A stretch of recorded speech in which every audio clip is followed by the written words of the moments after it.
Welcome to 2020 Cleveland Pagan Pride. Although we can't be here together with you today, we are having a live streaming event at the Center for Rock Research featuring performances from Wendy Rule, Morticia's Chair, Ginger Ackley, and Play Along Drum Circle.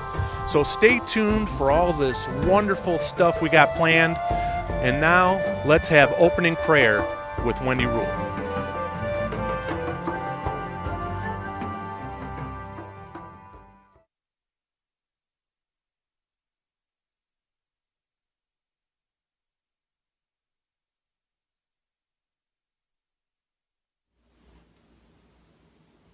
Hello friends, my name is Wendy Rule. I hail from Melbourne, Australia, but I'm here at my home in New Mexico, Santa Fe, New Mexico. And we're here together to celebrate Cleveland Pagan Pride Day, and it's my great honor to do the opening ceremony. So let's start by getting ourselves centered.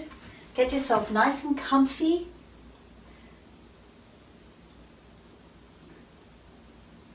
I'm just going to do a little sage cleansing, and as I sing, just allow yourself, your shoulders to soften, your body to let go, and come into the right here and right now, letting go of any concerns beyond this moment and this festival, this time together.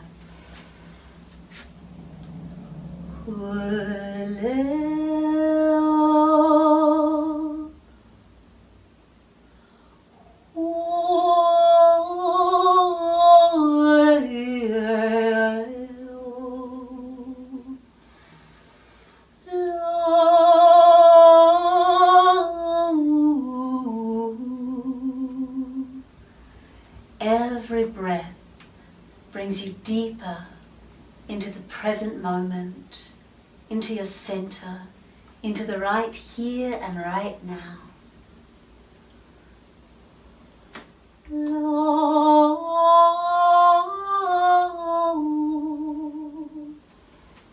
Letting go of any concerns, any energies that are bringing you down. In these uncertain times, we can easily get caught up in all the chaos and negativity that we don't need to. We can choose magic and positivity and community and love. We can choose to come together as equals and create sacred space together.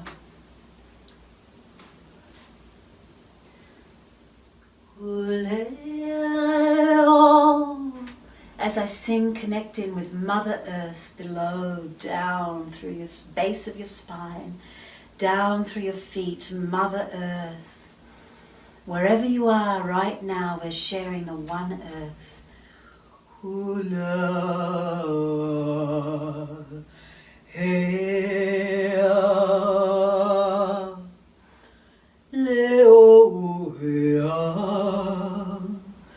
Breathing into connection with our Mother, who holds us together and nurtures us, Mother Earth.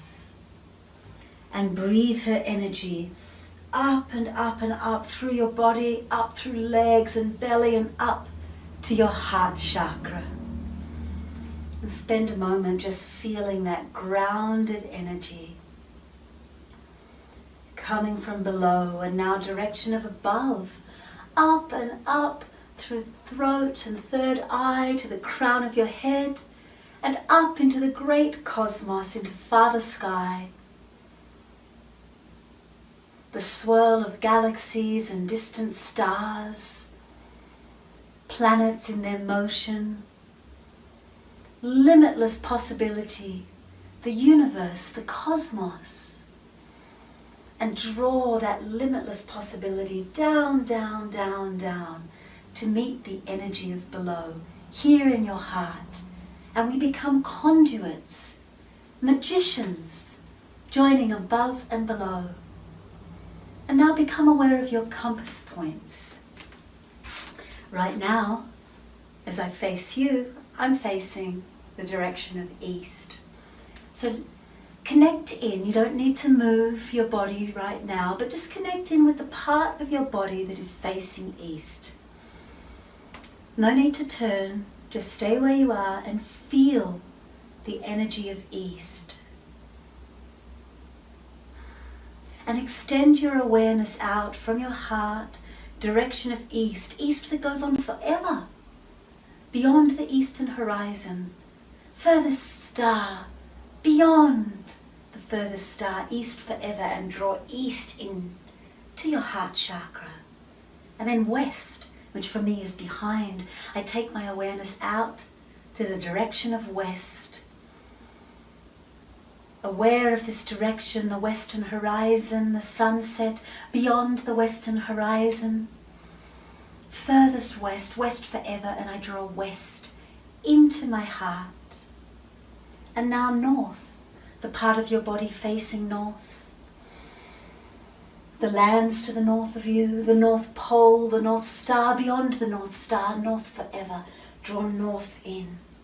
And south, South Pole, Southern Cross, beyond the Southern Cross, drawing south in.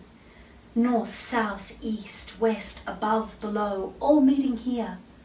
Direction of within. And breathe into this place, becoming the center of your own world as we rightly should be, the starting point where we can radiate out to the edge of the universe from here in our hearts, filled with love. Now let's welcome in the elements. This time I would like you, if you wish, to turn and face the direction of each one. So we're going to start with east. Wherever your east is, you can turn and face that now.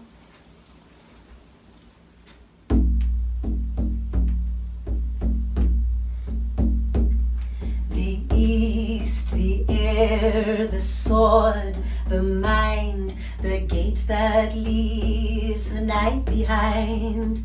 Hey, hey, oh, hey, hey, hey, lo, lo, hey, oh, hey, hey, lo, lo, hey, oh, hey, la, le, oh, yeah. Element of air, we welcome your gifts of freedom to be who we are. And we give thanks for clear communication,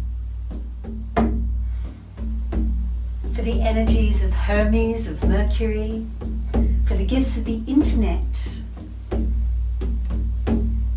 connecting us through invisible waves of energy. Air of freedom and laughter and play, you're welcome in our circle, blessed be. Direction of south. The south, the sun, the flame, the fire, the gateway to our soul's desire. Hey, hey, oh, hey, hey, hey, lo, lo, hey, oh, hey, hey, la, le, oh, yeah. Energy of fire, we bring your spark of enthusiasm to this circle. We welcome you here, your bright, shining joy, your creativity, your passion, your strong will.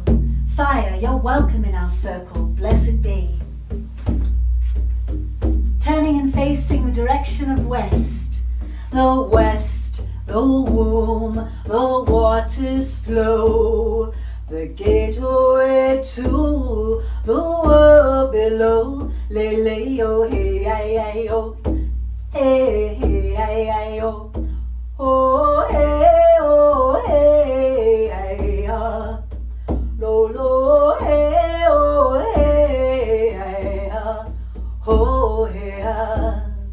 Water, we welcome your gifts of flow, of love, of kindness, of nurturing, of healing, of deepest reflection. Water, you're welcome in our circle. Blessed be. Direction of north. Element of earth. the north, the star, the silent earth, the gateway to our soul's rebirth. Hey, oh, hey, hey, hey, oh, hey, oh, yeah. Oh, hey, oh, hey, oh, hey, oh, yeah. Leo, yeah. Earth, we welcome your gifts of groundedness,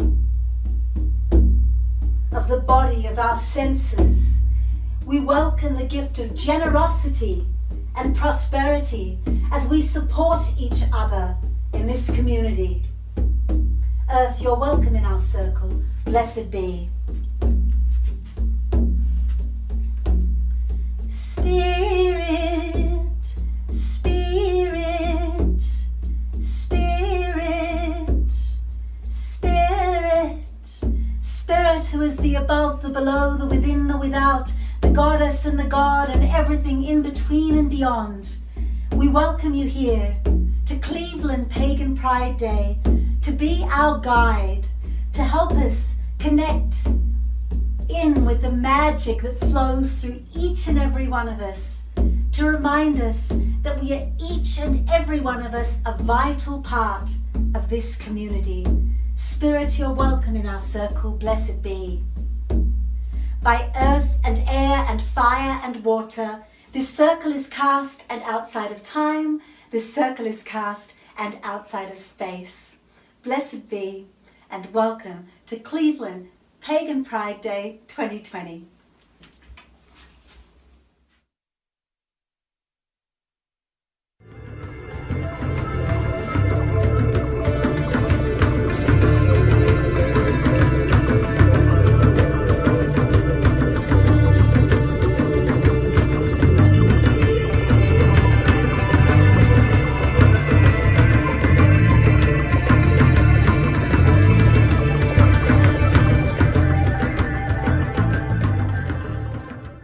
Hi everyone, I'm Frank from Center for Rock Research, and I assist Matt every year in bringing in quality entertainment to the Cleveland Pagan Pride festivals.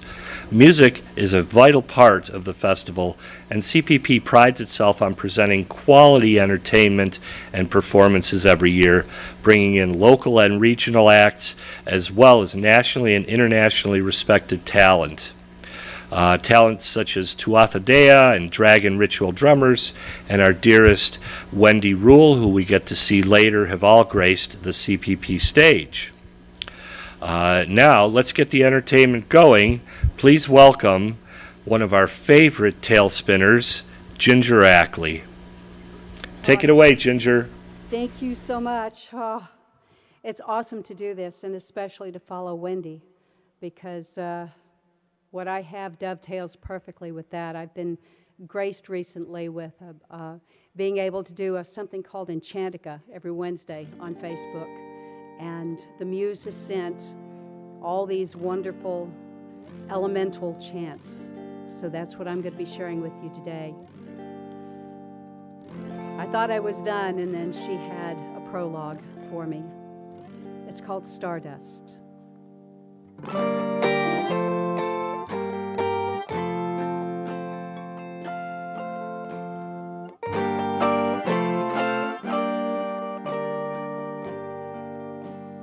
In the empty space of time, Mother called unto her. In her hand was cosmic sand. In her hand was stardust.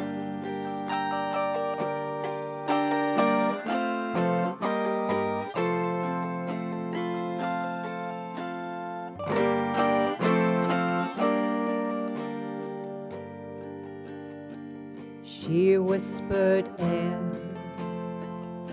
and softly there was stirring in the dark. She whispered fire, the dust grew higher.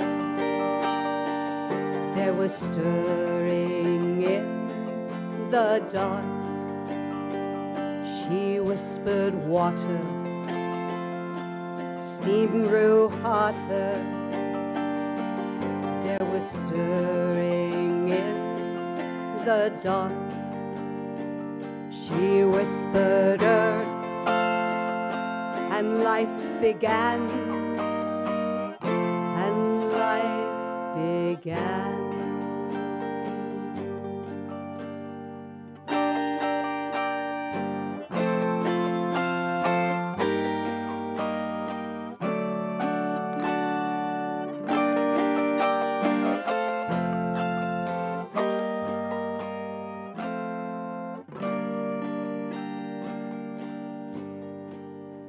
Breathing out,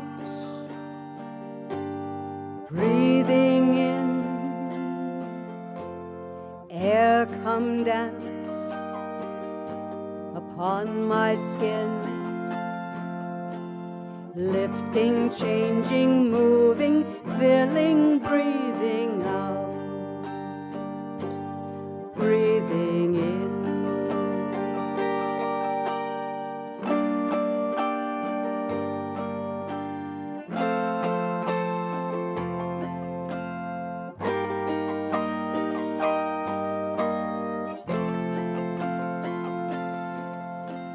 Lifting, changing, moving, filling, breathing out, breathing in.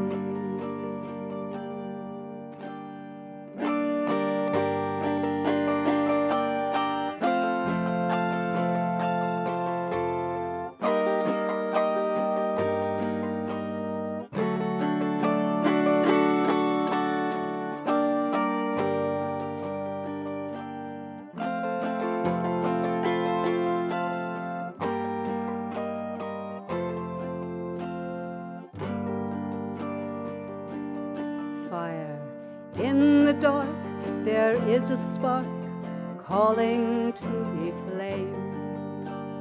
In the night there comes a light calling to be flame.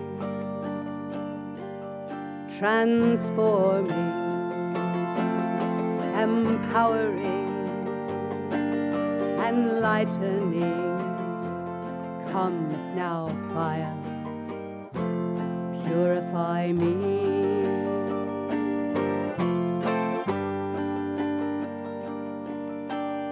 In the dark there is a spark calling to be flame.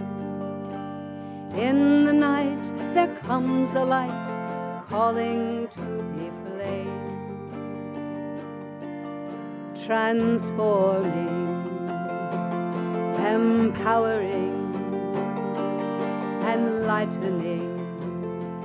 Come now, fire, purify me.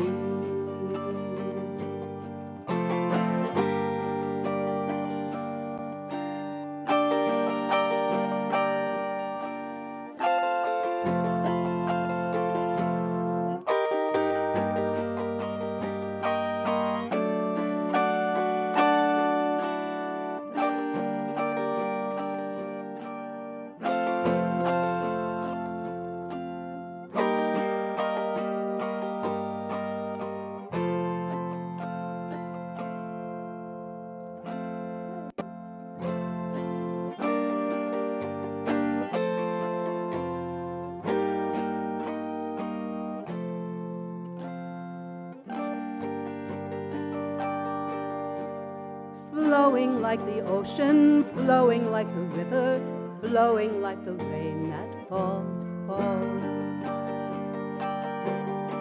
Water, calling water,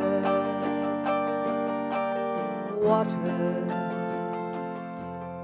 We are water.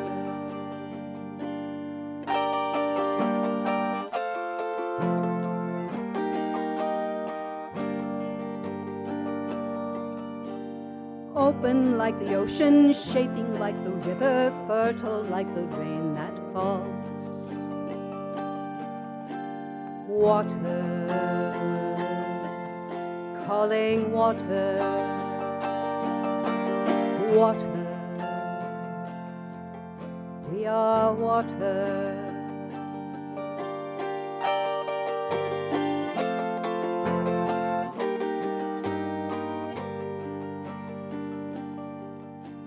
Changing with the ocean, moving with the river, cleansing with the rain that falls. Water, calling water, water, calling water, water. We are water.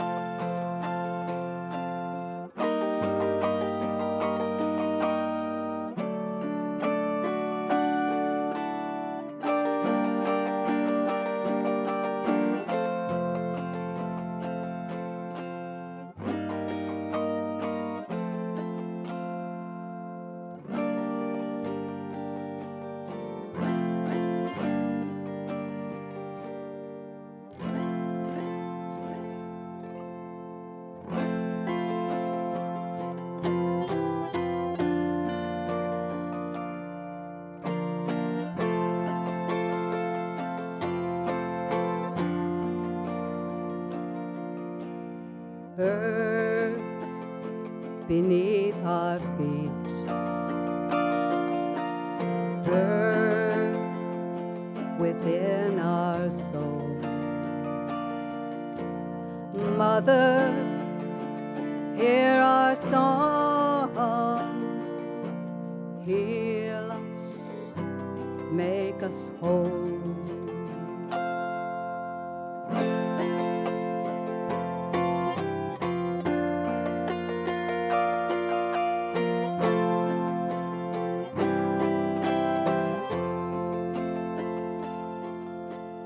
Earth beneath our feet, earth within our soul. Mother, hear our song, heal us, make us whole.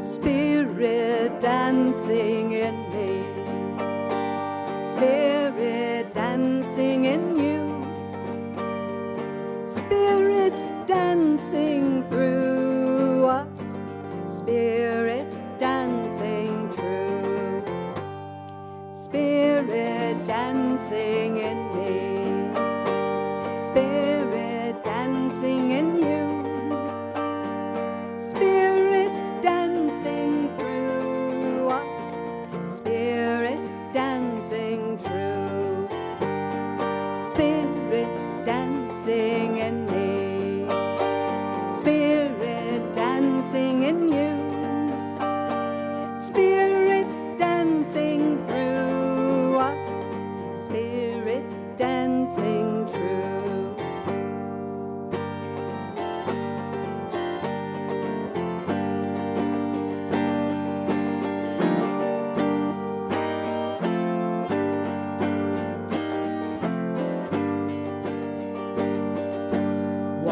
The earth, one with the elements, one with the earth, one with the elements, one with the earth, one with the elements, gave us birth.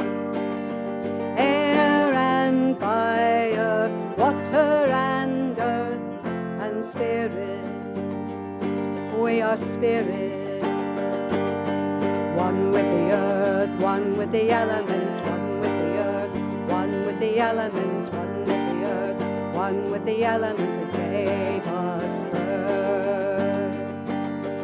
Air and fire, water and earth, and spirit, we are spirit. One with the earth, one with the elements, one with the earth, one with the elements, one with the earth, one with the elements that gave us birth. Air and fire, water and earth, and spirit, we are spirit, we are spirit, we are spirit. And that's the elemental suite. Oh, what a gift from the goddess that was, truly. And as a bard, as any songwriter knows, the smallest things can spark new songs. And our friend Dave the Bard out in England, lovely Druid guy, he was kind of down a little bit around solstice because his Druid group couldn't meet together because of the virus. We all know that feeling. But he posted a very sort of poignant thing on Facebook. And he said, "When shall we all meet again, heart to heart and hand to hand?"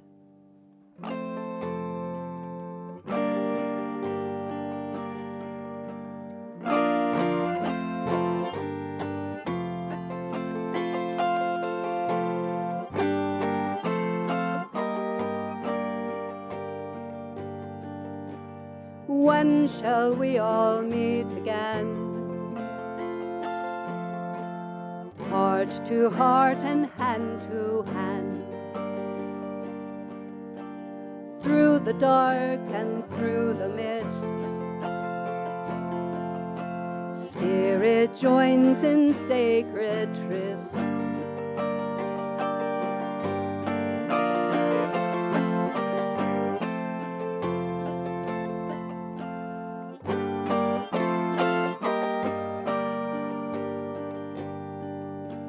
When shall we all meet again? Heart to heart and hand to hand. Through the distance, through the danger.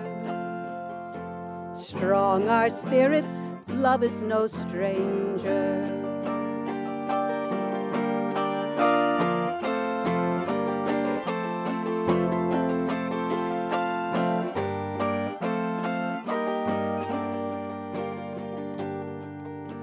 When shall we all meet again? Heart to heart and hand to hand. Through times of illness, times of sorrow, our circle sings a new tomorrow.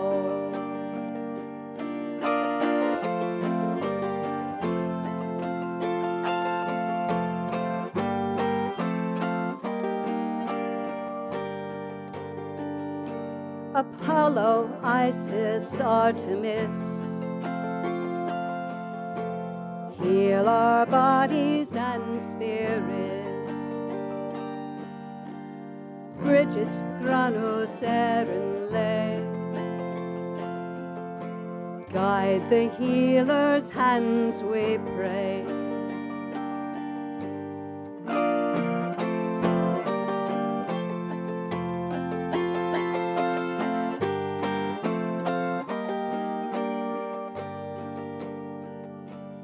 When shall we all meet again? Heart to heart and hand to hand.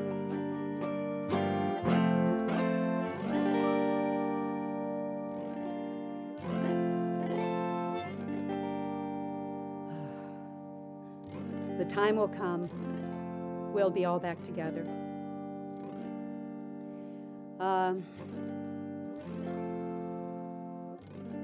This next song is called Aquarius Calling. And it's Aquarius Calling because we're now in the age of Aquarius. I grew up in the hippie age. My parents wouldn't let me go to Woodstock. They locked the doors. But my heart was very much there. They burned my granny dress in the fireplace. So sad. But we are in the age of Aquarius now, and why did we think change would be easy? So this is a song that came out of thinking about that.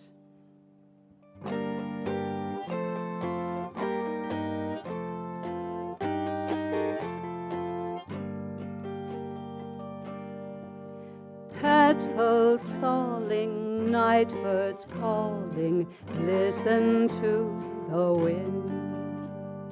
Seasons changing, rearranging, Aquarius coming in. Change is never easy, never soft nor smooth, but did you think it maybe wouldn't dare to bother you? Now you hear the prophet's words ringing in the street, voices of the southern gods you hoped you'd never meet.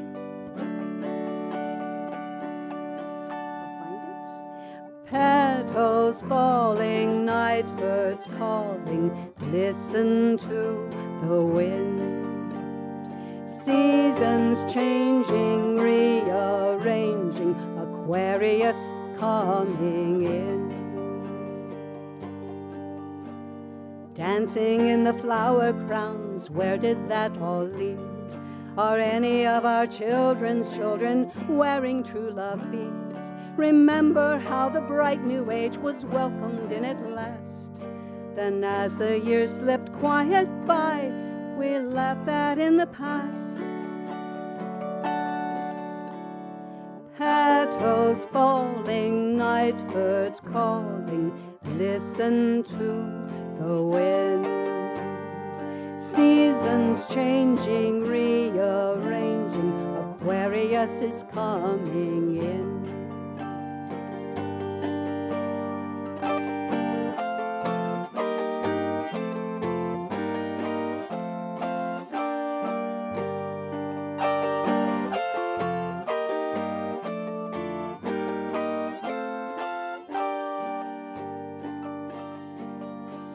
Time to waken up now, time to listen and to live. The new age that we thought was lost has so much more to give. We're swimming in the waters towards the rising of the sun.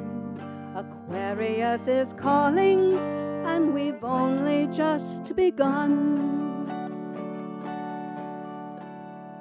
Petals falling, night birds calling, listen to the wind.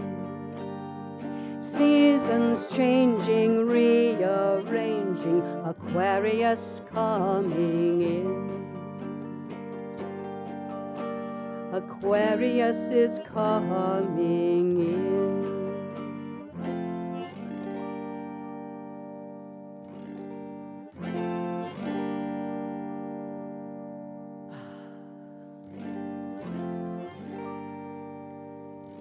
So, some of the things that have been happening. We had, there was an Enchantica, a chant session on a Wednesday evening, and I was asking people if they had any requests. And the last name Pamela said, play a Green Man song. Well, I hadn't really written any Green Man songs.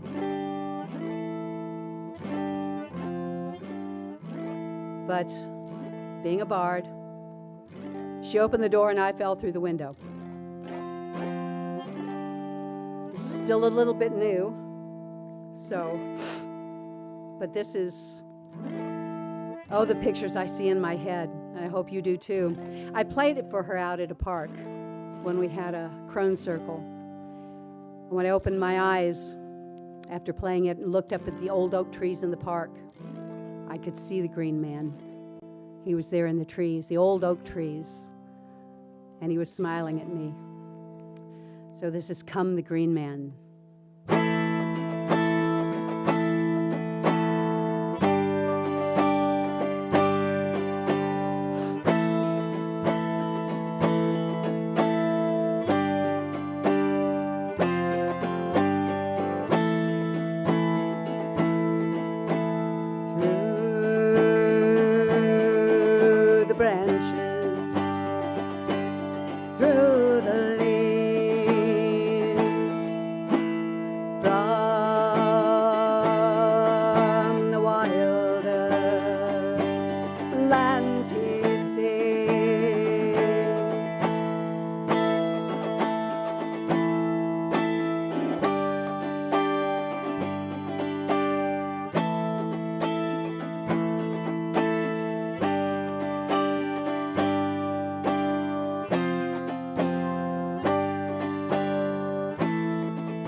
In our hearts.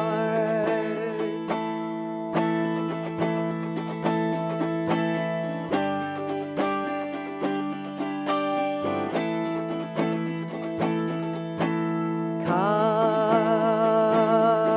the green man, stay not apart. Come, the green man, come dance in our hearts.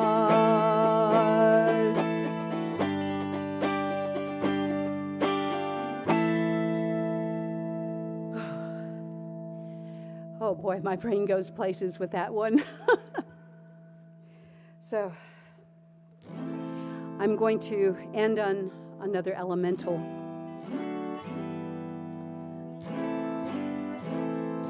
Song. Someone very kindly sent me this wonderful meme on Facebook. And it was all about remembering that you are the elements. That's where you come from. That's what you're made of. So, reading that, looking at that poster, it was like there was a moment of need.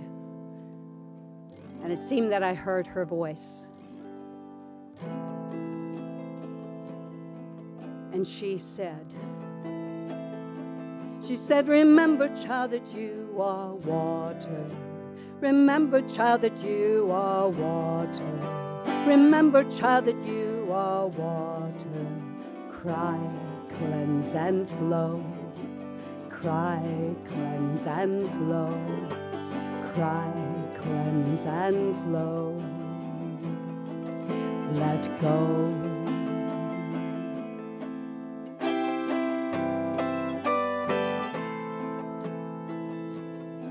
She said, remember, child, that you are fire. Remember, child, that you are fire. Remember, child, that you are fire. Burn, tame, adapt. Burn, tame, adapt. Burn, tame, adapt. Ignite.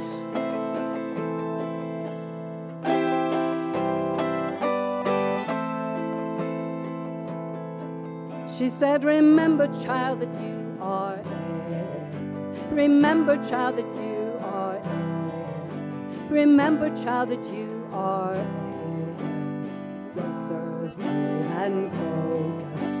Observe, breathe, and focus. Observe, breathe and focus. Do you sigh?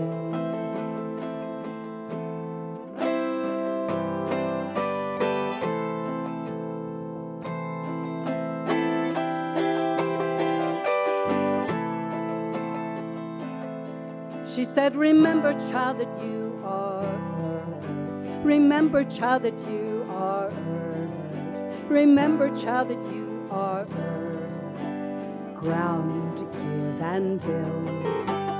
Ground, give and build. Ground, give and build. Heal.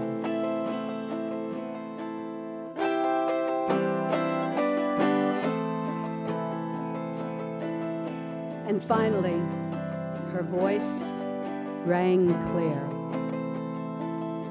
She said, remember, child, that you are spirit.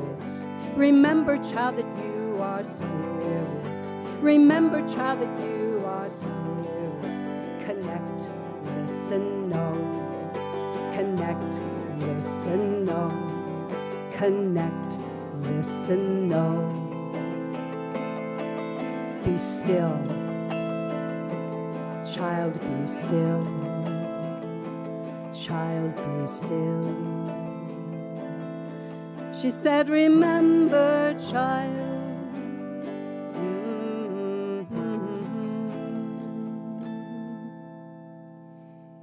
Thank you so very much. Thank you, Matt, Melissa. Thank you, everybody. Thank you. Thank you to everyone that made this possible. We're together. Thank you.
Our sponsors are vital parts of our ability to hold the CPP events. Many thanks to our 2020 Spirit sponsors for their generosity. Please support them in return during this challenging economic time. And now, a word from our sponsors.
From the Dragon's Mantle.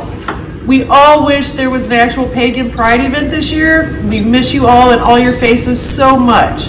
In the meantime, the shop is open down here in Akron, and we've got so much more in here than we can ever bring to Pride with us. If you find yourself in Akron, stop on in, and until next year for our biggest, best Pride ever, we'll stay in touch and we'll see you then.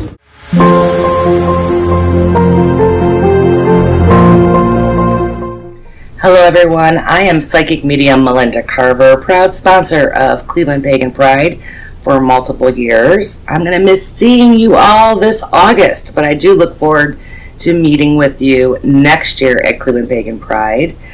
I am a psychic medium who can help you with your life issues, connect you to spirit, or to help you with energy cord cutting or healing. I'm also the president of the Church of Radiant Lights for mediums, energy healers, and seekers. If you are looking for additional assistance, please contact me at psychicmelinda.webs.com for your psychic reading. Have a wonderful day.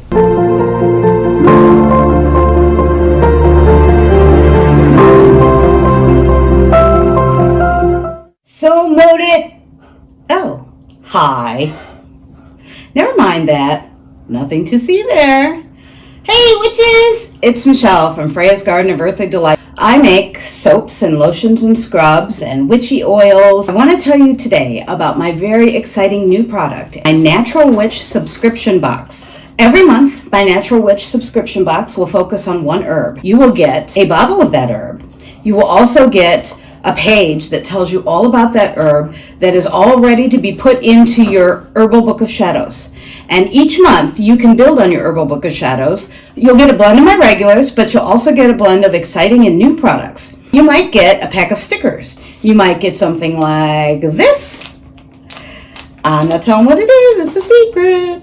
Herbal ointment, which has plantain and comfrey out of my garden, or a lot of other things. It'll be full of fun and useful surprises every month that you will just absolutely love working with. Check out all my products on our website at www.freyasgardenearthlydelights.com. You can also find me socially on Facebook, Instagram, Pinterest, and YouTube.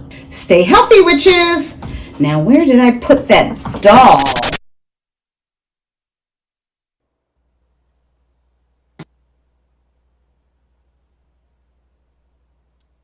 Greetings, Cleveland Pagan Pride. My name's Sue, this is Michelle. We are one half of Primal Rhythm. We're going to mix things up and do about 10 minutes of drum circle a couple times throughout this afternoon. Again, as I said, we're 2 of 4, so we're kind of changing things up. We're going to mix things up, but primarily we're just going to keep some beats for you. So get your drums, your shakers, your rattles. Dance along for the next 10 minutes and hope you enjoy. I want to give a major shout out to my girl Donnie. Love you, girl. We miss you. Ready? You know it. 1, 2, 3, 4, 5.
Hi, please introduce yourself and tell us how you got involved with Cleveland Pagan Pride.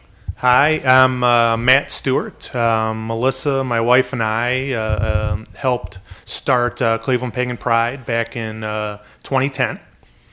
So last year was our 10th event. This is our 11th event, virtual event, but hey, we're all still together here virtually. Not that this really needs asking, but how long have you been involved with Cleveland Pagan Pride? Well, I've been involved with Cleveland Pagan Pride from the beginning. It was Melissa and I with Larry Cornett. We started it the first year. I gotta say about Larry, thank you, Larry, for helping inspire us to continue to keep this going. And it's been a fun ride. Now, Matt, why do you feel Cleveland Pagan Pride is important? Cleveland Pagan Pride is really important because it helps bring people together, pagan community essentially together in Cleveland. Before Pagan Pride was together, the Cleveland pagan community was kind of scattered and tattered and blowing in the breeze, having gotten over the Cleveland witch wars of the 90s. There really wasn't any focus, forward momentum. And we felt this would be a good thing to start to help people come and put their egos down at the door and come sup together. Why do you feel it's important to continue events like Cleveland Pagan Pride every year, even when the world stage is in such disarray? Well, people are always going to be searching for a like-minded community. COVID or not, I mean, people are still wandering. Where are they going to go? What are they going to do? Who are they going to see? This gives people something to look forward to every year. Now, why do you feel Cleveland Pagan Pride has become one of the premier public pagan events in the USA and North America, in your opinion? Well, that's pretty easy to me. We have the most awesome group of volunteers in our community, and because the nation sees what Cleveland is doing, entertainers are eager to come and play with us, and it's just the buzz is real for Cleveland. Now let's backpedal a little bit and tell me a little bit about what inspired you and Melissa to start Cleveland Pagan Pride. I think I could speak for Melissa on this one, that people were just scattered. There was not any togetherness. They all gravitated towards the pagan businesses, and each pagan business had their own special following. Thought, hey, why not put them all together in one place? And that's what had us to start it. Did you expect it to become what it has become? Oh no, never. I was hoping to attract a few hundred people. Never would I, in a million years, thought that thousands of people would have been in our discussion. Now, how do you feel Cleveland Pagan Pride has benefited the Cleveland community as a whole? Oh, it's definitely brought people together, pagan communities, and something to look forward to at the end of summer every year. But I mean, it's far outreaching other than just the pagan community.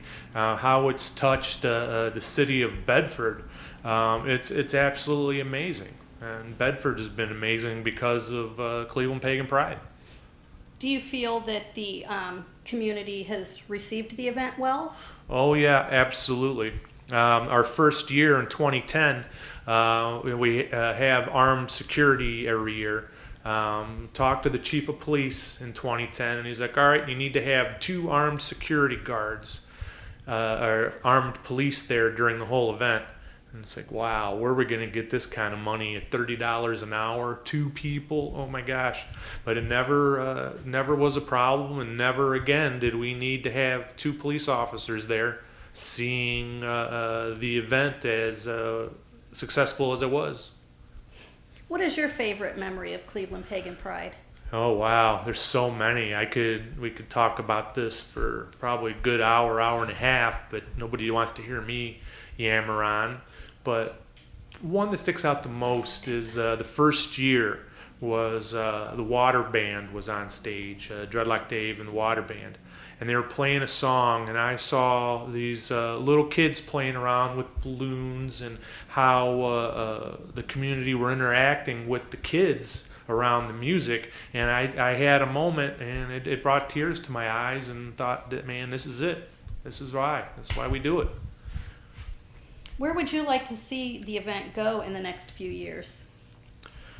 Oh wow, yeah. That's I know a lot of people say we need a bigger venue. Yeah, I can agree with that.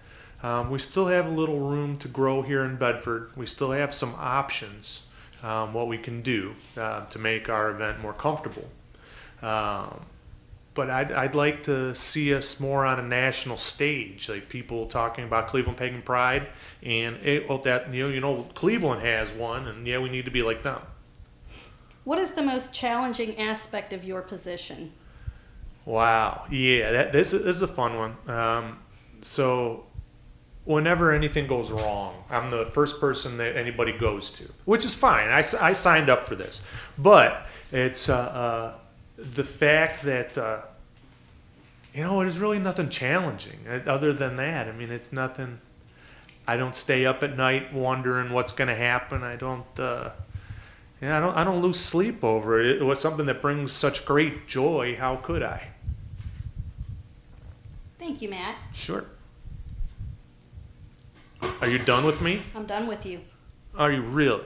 I am done with you. All right. So it's... Can you introduce yourself and tell us how you got involved with PPD? My name's Christina Blacklock, otherwise known as Dissy. I am the Senior Operations Facilitator, or, as some put it, the on-site problem solver. Basically, currently, I spend my time at Pagan Pride running around Bedford Square, making sure everybody has what they need and taking care of people. Or I guess you could even call me the mother hen of the square. How long have you been involved with Pagan Pride Days? In some capacity or another, I've been involved with Cleveland Pagan Pride from day one. I started out, I would do volunteer shifts in the information booth. I was invited several years to be the event photographer. I moved into the role of volunteer coordinator, and when I decided that Ginger would be much better at that than me, I handed that over to her and became the mother hen. Why do you feel it's important? Why do you feel Cleveland PPD is important? I think it's important because it establishes a sense of community for people who feel lost, for people who feel like they don't fit in. You simply can't come into our event and continue feeling that way. You'll feel love and acceptance regardless of who you are, regardless of what you are, and how you got there. And I think that's so important. Why do you feel it is important to continue events like Cleveland Pagan Pride Day every year, even when the world is in such a disarray? I think it's because of the disarray in the world that it's important, even crucial, to have events like ours. It's important to go out there and feel that sense of community, to feel that energy, to feel all that love out there. It just reminds you, people are so caught up in what they see on the internet, and it just breeds a big cloud of ugly in the world. And it's important to have events like ours so that people can go out there and see that, hey, there's love in the world. There's bright light out there. There's positivity. There's connection. There's community. And that's exactly why it's important to have this kind of thing in today's environment. How has the Cleveland community received Pagan Pride Days? Oh, it's just been wonderful. I have so many people that are not pagan come up to the event and they go out of their way to tell us how, this is nothing at all like what we expected. It's so welcoming. There's such a thriving sense of community here. We love it here. There's even a group of nuns that come down to hang out with us. Somebody else mentioned the Mormons that were partying with us last year, and it's just astounding. People from all walks of life show up here, and it's just a phenomenal feeling. What is your favorite memory of PPD? So many, but I would say the first year I was asked to be the event photographer. It was, I believe for the Chinese zodiac, it was the year of the snake. And ever since I was very, very young, snakes were like my kryptonite. I couldn't even just keep them away from me.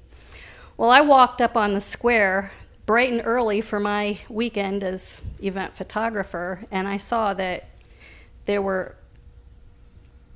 what I saw as thousands and thousands of snakes on the square because everybody brought theirs.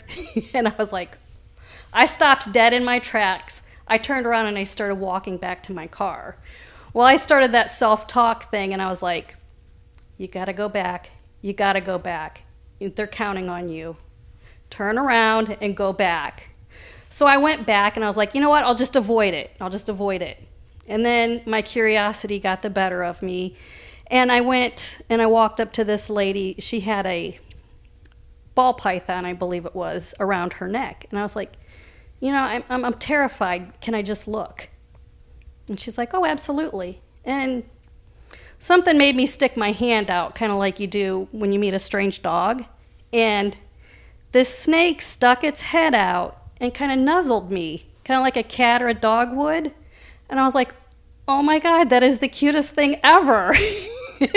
She was like, do you want to hold her? And I was like, yeah. So now I know we have a picture montage in our live stream event. Anytime you see a picture of a person with a snake wrapped around them now, that's probably me. That is my all-time favorite memory. Where would you like to see Pagan Pride Days go in the next few years? The only place to go is up, and bigger. A lot of people have thrown it out there, that they'd like to see a larger venue. I feel like we still have a lot of space here that's untapped. I'd like to see that happen. I'd like to see us, online presence is a big thing. I fully agree with that. I think that that's a fun avenue to explore. Things like that. What is the most challenging aspect of your position? Making sure all of the security officers have sufficient water. Thank you. You're very welcome. Please introduce yourself and tell us, how did you get involved with Cleveland Pagan Pride? My name is Frank Perpick. I'm owner of Center for Rock Research, and I'm also principal bassist in Morticia's Chair. The band Morticia's Chair has played for a number of years at Cleveland Area Pagan Pride, and Center for Rock Research has offered sound reinforcement and audio services, as well as the event staging and musician coordination for booking for the event. And how long have you been involved with Pagan Pride? I've been involved with Pagan Pride for the last 9 years. And why do you feel like Cleveland Pagan Pride is important? I think the entire pagan movement is important, and I think that Matt and Melissa and the organization have done a very great job in the Cleveland area promoting and fostering the pagan community for us all. Why do you feel it's important to continue events like Pagan Pride every year when the world stage is in such disarray? I think now more than ever it's important to continue the event, to keep people unified and bonded, to keep us close to the earth and close to the values that we as society really need and grow and thrive on. Why has Cleveland Pagan Pride become one of the premier public pagan events in the United States and North America, in your opinion? Well, I think that's a simple answer. I think the quality of the organization that continues to strive for excellence, improving and expanding and growing every year. How has the Cleveland community received Pagan Pride from your view? I think the attendance will speak for that, with increased attendance every year. What is your favorite memory of Cleveland Pagan Pride? Well, this is an ongoing memory, and it's Christina always asking me to turn the PA down. Where would you like to see Pagan Pride go in the next few years? Well, it would be great to expand to even a larger venue. Bedford has been our home for many years. We're busting at the seams. I think Matt will talk a little bit about that, but perhaps moving to a larger venue. What is the most challenging aspect of your position? Getting bands there and staged and performing on time. Thank you. Thank you. Live from Cleveland, it's Sunday evening. Pick up your official 2020 Cleveland Pagan Pride merchandise. It's available on the Spirit Apotheosis website at the link below. Sport this beautiful piece of art created by Rose Proctor over at Crypto Stylus. The shirts are $20, and these awesome masks are only $8. Keep the ick out with a Pagan Pride mask. And while you're there, check out all of the other great products from our sponsor, Spirit Apotheosis. So be fashionable and support the efforts of Cleveland Pagan Pride. Thanks for your assistance, Barb. You're welcome, Dissy. The Vanna White of PPD. I'll take it.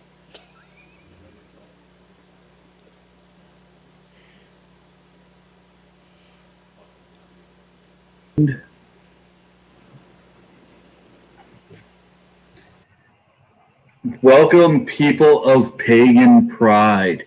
My name is Stephen Aramil, and I am the director of the Buckland Museum of Witchcraft and Magic here in Cleveland, Ohio.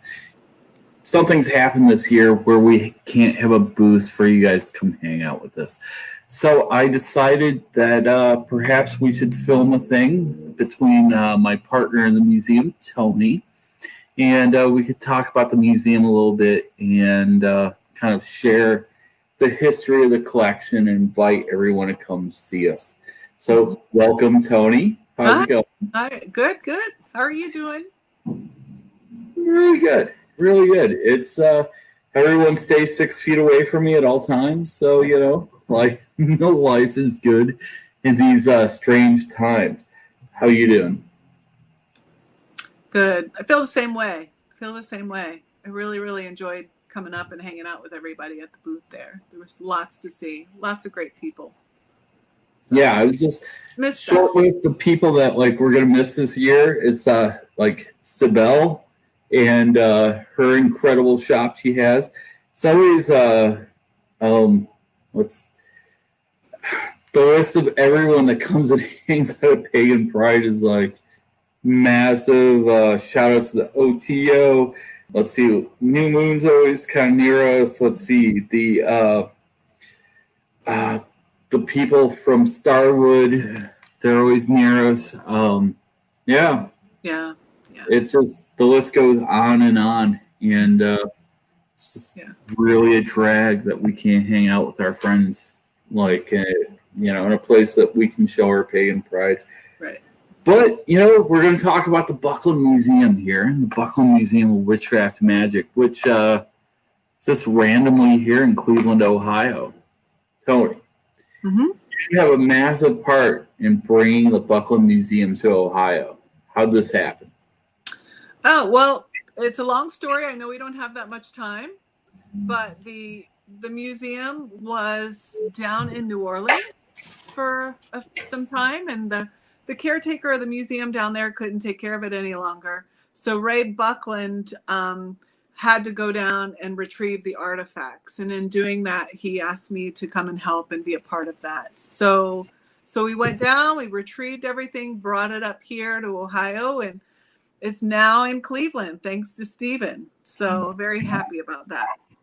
So it's found a very, very good home and a good community. And so what do you think? It's all right being here in Cleveland? Oh, yeah. The great Ron Zell said Cleveland rocks, right? Cleveland rocks. Yeah. So it's so we opened about 3 some years ago, we didn't really think it'd be a big success. Personally, I was just trying to work on a catalog, and we found some space in my friend's record shop. Hey, let's open it up here. I wish I had known, because I probably would have started off a little bigger. But, you know, baby steps the whole time. Yeah. And, I don't know. It's such an honor to be able to share it with everyone. You guys out there, I mean, anybody watching this right now has got like a pagan streak to you. And I can't really express what it means to me to be able to share this collection with you. People who it's their cultural heritage, you know, people who are the true believers of what we have here. And it's it really means the world to me that we've been entrusted with being able to share it. So what are some of the things that we have here in the museum, Tony? Well, starters, there's a very large case with Ray Buckland's artifacts. Ray Buckland, who is they call him the father of American Wicca. I'm sure everybody knows. So we have his horned helmets. The infamous horned helmet is there. His initiation athame. So the athame that he, prior to getting initiated, he purchased at an antique shop and inscribed his magical name on it, and that is there in the display case. Lady Rowan's headdress, her crescent headdress is there. What do you think, Stephen? You know, I want to point out that having the first Wiccan high priestess in the United States headdress, but also what else do you call it? A circlet. Mm-hmm. This piece is like the spiritual home of the collection. Mm-hmm. It's when I gaze upon it, I truly understand what we have going on here. This is like the Gnostic energy of the collection, just like emanates out of it. It's I'm not the only person that ever feels this. I'll point this out to people and they'll be like, oh yeah. No. Yeah, I feel it too. So I'm super grateful that we're able to preserve that history too, right there. It's pretty amazing. It is pretty amazing to see in person. In front of it's a piece that I really adore because it is a wine jug. And pretty much the story behind it is, what's the deal with this, Ray? Oh, yes. I found it in an antique store, and Gerald Gardner had one just like it. Yes. Really humanizing Raven Buckland to me personally, because it's like so many people see him as such a legendary figure. And it's just nice to remember that he had his own heroes, too. And that hero being Gerald Gardner, founder of Wicca. So the next case, we have many other beautiful pieces. For example, a funerary chalice donated by Janet Farrar. Farrar and Bone, yeah. Yeah. We have Oberon Zell's.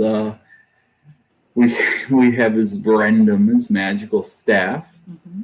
And Oberon, last year we had an event here where he spoke. It was pretty cool. It was sponsored by Cleveland Pagan Pride. And, the whole time he was here, I felt like I was being inspected.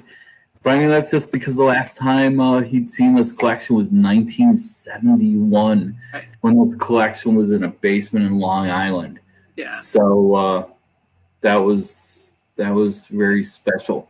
Also in this case, we have a new piece for all you guys out there that have already been here. We have a piece here that was created by H.R. Giger, the great Swiss occultist. A lot of people call him Geiger, but it's Giger. This came up for sale last year. Gosh, not even last year, just a few months ago. This year has been so long. This came up for sale last February. And I called up Tony, and I was like, what do you think, Tony? And Tony's like, this looks awesome. You should get it.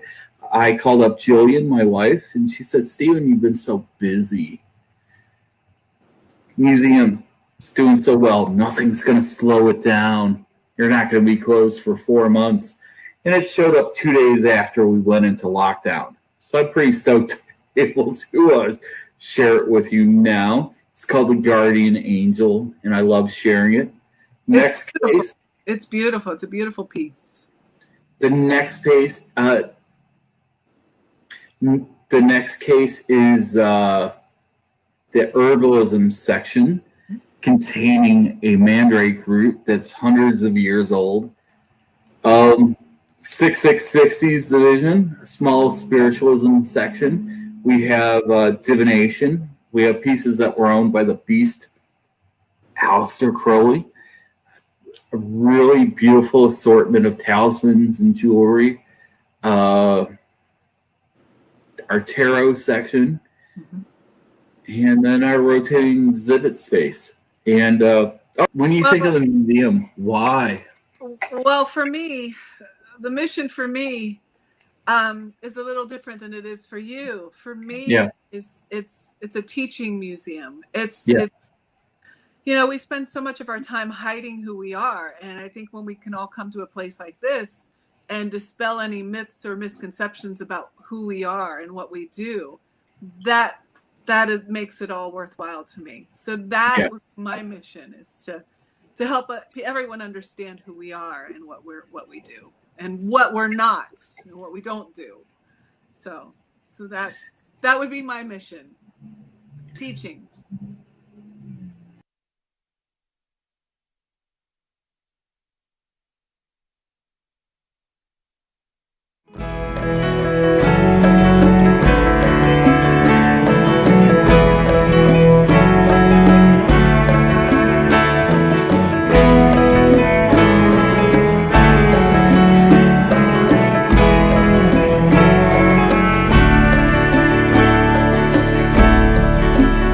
And you're a brave, brave baby.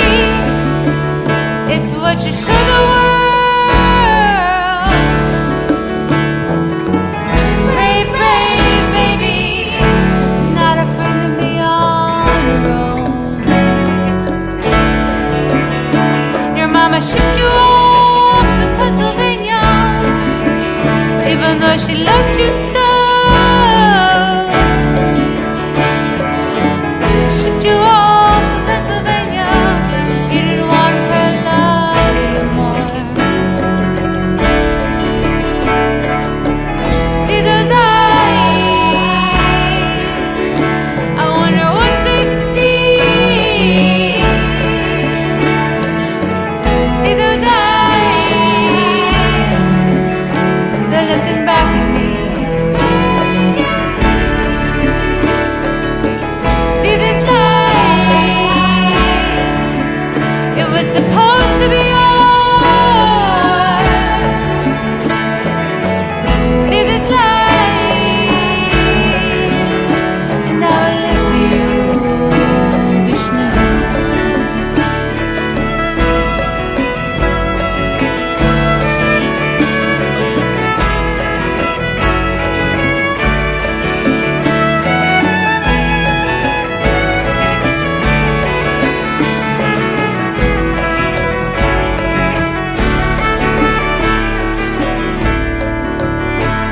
And you showed me beautiful meadows, and you showed me beautiful shores. Showed me a beautiful woman that you love me for. And you give your life to time and the reasons, but your heart belongs to me. Aged with the time and the seasons, your heart belongs to me. See those eyes, I wonder what they've seen. See those eyes, they're looking back at me.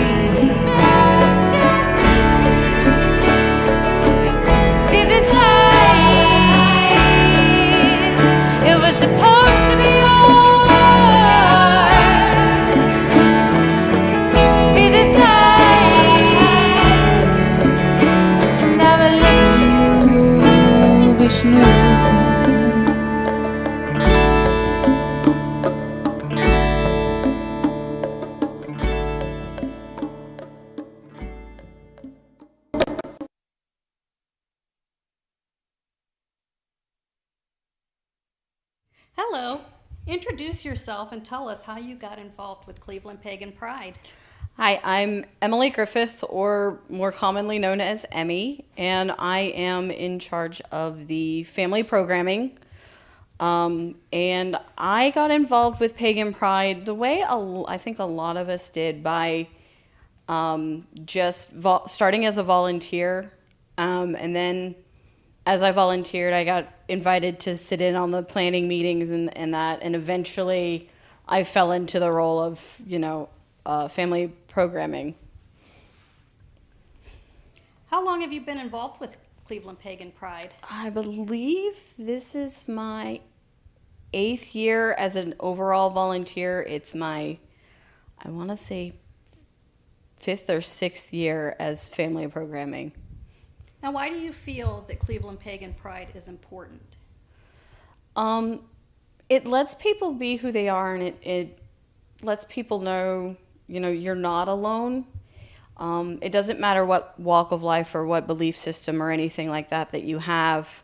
You're welcome, and even if you're not a pagan, you're still welcome. It's a place.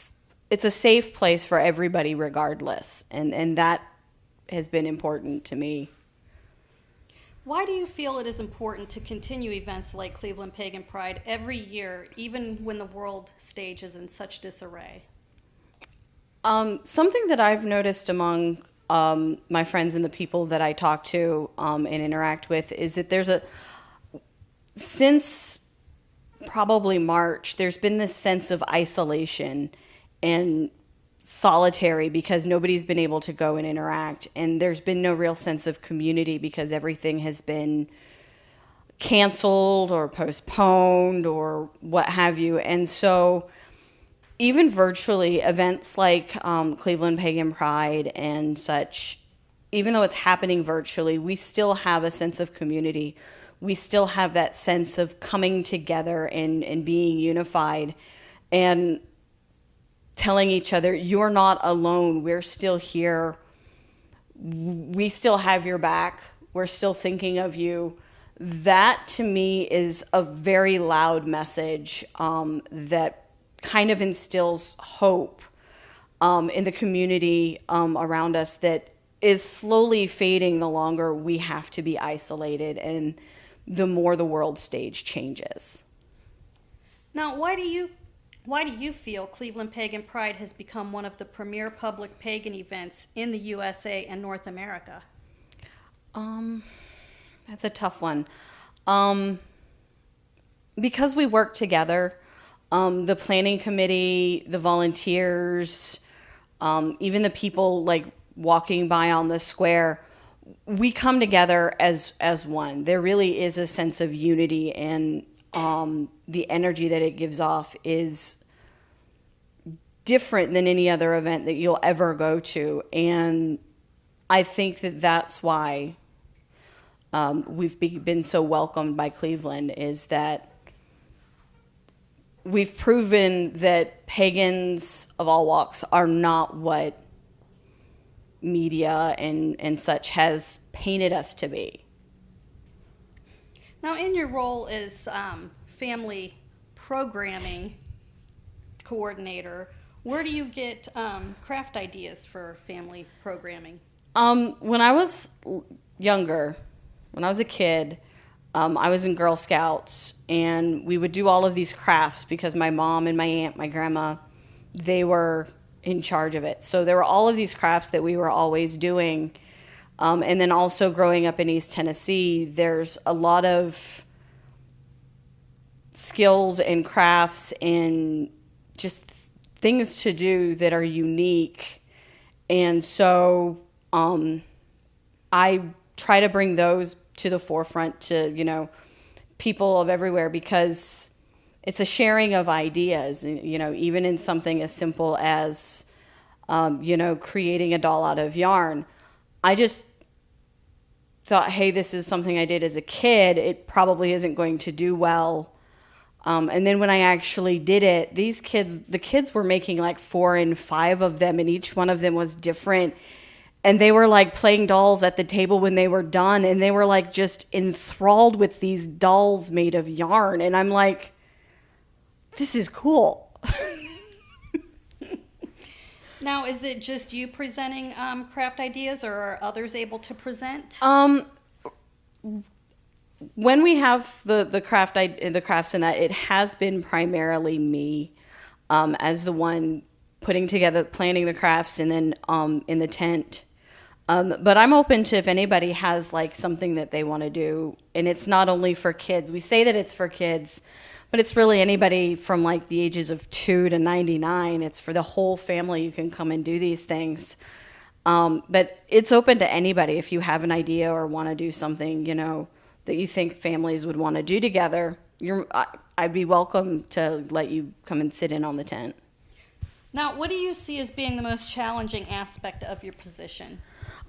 Keeping it fresh every year and making sure that there's something that's going on and to be done. And I've had it easy the last 2 years with somebody from the community who's been willing to be in family programming, presenting like reptiles and snakes and fun things like that the whole family and everybody seems to just really, really love. So I've been lucky that way.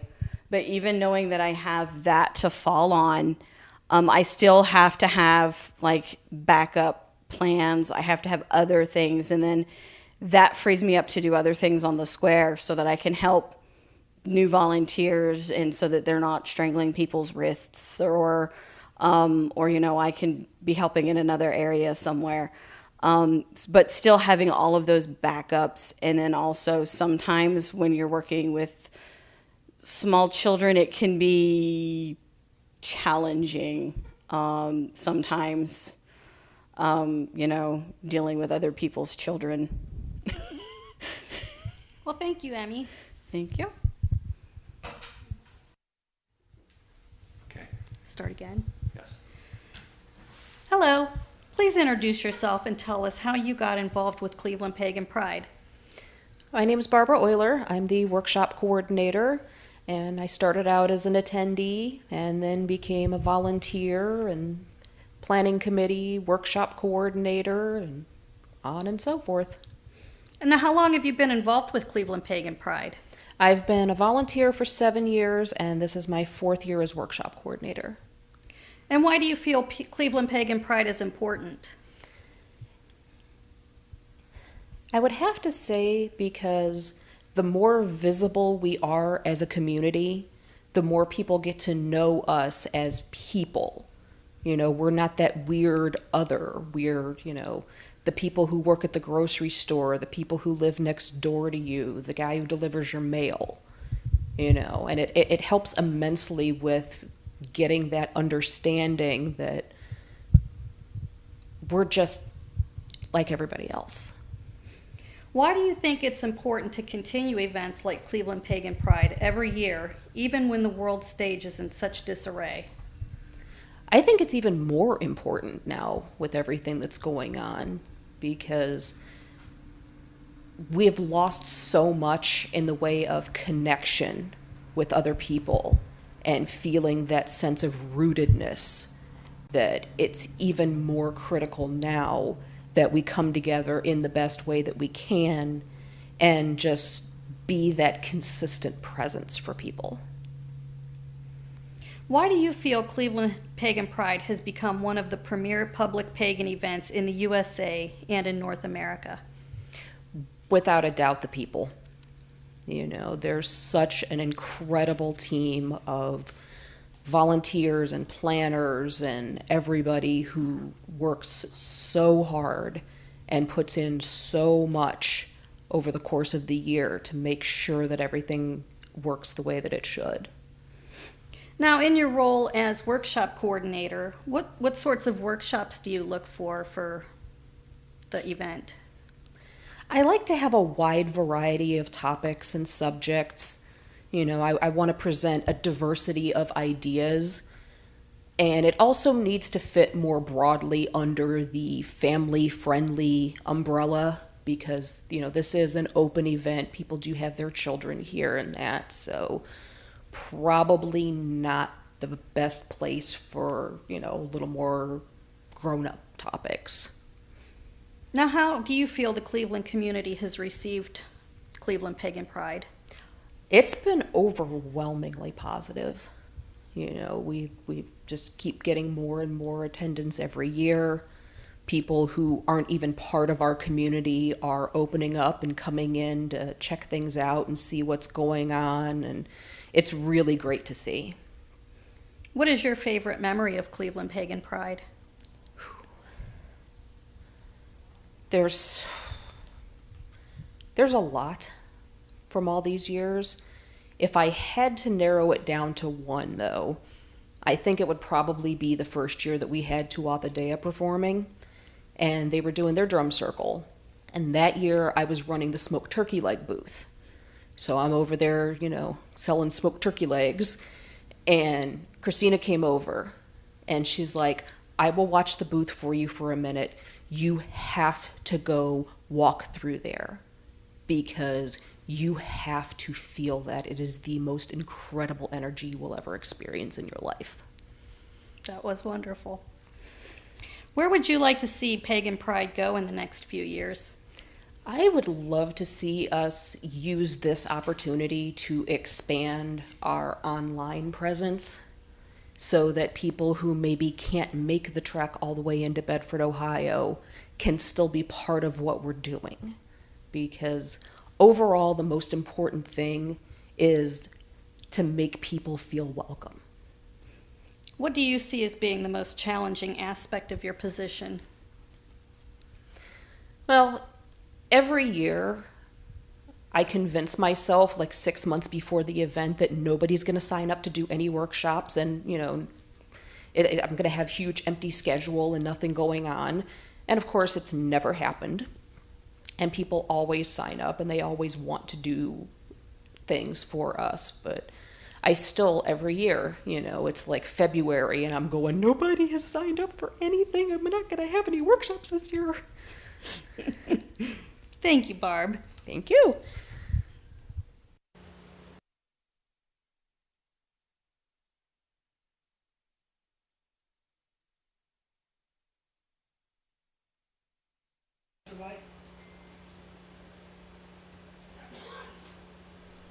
And now, folks, grab your favorite drum, turn up the volume, and play along with Sue and Michelle from Primal Rhythm. 1, 2, 3, 4.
Hi, welcome to Southeast Clergy Hunger Center, here in the basement of the South Haven United Church of Christ. Cleveland Pagan Pride has been donating food here for the last 9 years. Is unable to do so this year because of, the little thing called COVID-19. So we're going to be speaking with Charlize today, who has been dealing with us for the 9 years, and it's always better to put a face to the money we're asking you for. Here we have Charlize, who we've been dealing with for the last 9 years. So Charlize, what are some of the reasons why we're raising money for Southeast Clergy Hunger Center? We have a number of people in the community that are in need. Most of the people that we serve here at the Southeast Clergy Hunger Center are senior citizens. And senior citizens are lacking a lot of things in their economic input that we can help them with. For instance, we have our Senior Plus Club, which gives them choices of things that you cannot get with food stamps, or things that they cannot purchase because their retirement incomes are so low. And so we try to do the best we can. We have a number of other people, families that we serve, but primarily it's senior citizens that we serve here at the center. And as you see, COVID has put a damper on us, but the fair that happens every year has really been a great assistance to us, because with all the food items that people donate has really helped to keep us afloat, and heaven knows we need it.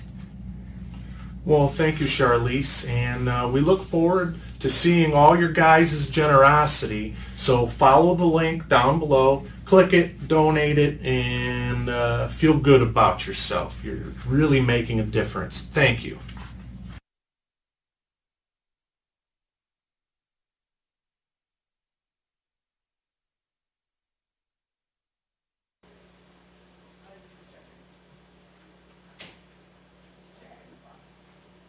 Hey there, Milky Way galaxy. I am back to remind you to pick up your official 2020 Cleveland Pagan Pride merchandise. It's still available on the Spirit Apotheosis website at the link below. Sport this beautiful piece of art created by Rose Proctor over at Cryptostylus. The shirts are $20 and these nifty masks are $8. And while you're there, check out all the other great products from our sponsors at Spirit Apotheosis. So be fashionable and support the efforts of Cleveland Pagan Pride. Also, Cleveland Pagan Pride Festival has always been free to attend. We've asked everyone in the past to donate non-perishable food items when they come. Did you know that last year Cleveland Pagan Pride collected and delivered over 2,000 pounds of food to the Southeast Hunger Center? I know because I helped carry a lot of it.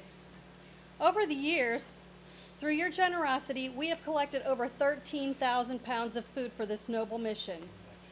This year, we are not able to gather, and the COVID emergency has threatened the mission on other fronts as well. So please donate to these organizations. Their web information is streaming below. Thank you so much for your continued support, and we hope to see you next year. And now, a word from our sponsors. Hail and welcome to Stone Creed Grove, ADF, Northeastern Ohio's oldest working pagan congregation. Stone Creed offers a year-round cycle of seasonal pagan ritual and monthly blessing rites that are open to all people of goodwill. If you are interested in the ancient ways of pagan Europe, in modern earth-centered spirituality, and in developing your own pagan spiritual pathway, you may find our work helpful.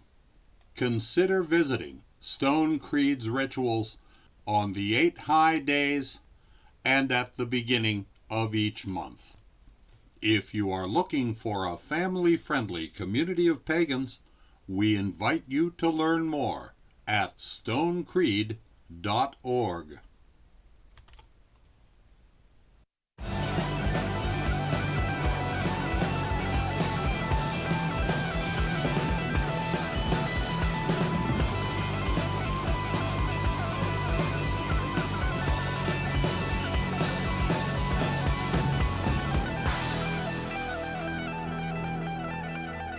This is the Center for Rock Research.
We are about to engage on a journey through space upon our space yacht.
And from outer space comes the deep sea.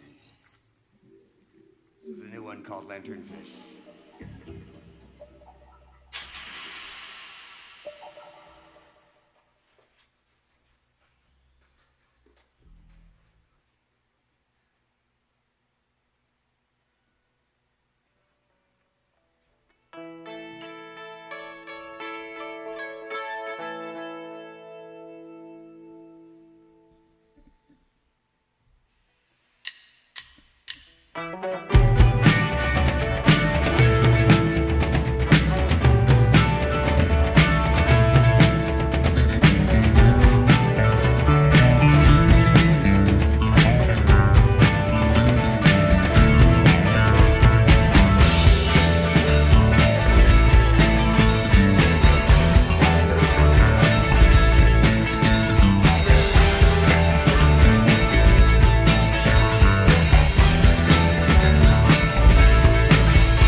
Pray for our future, people.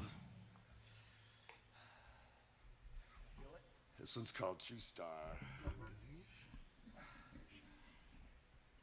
Yes, it is.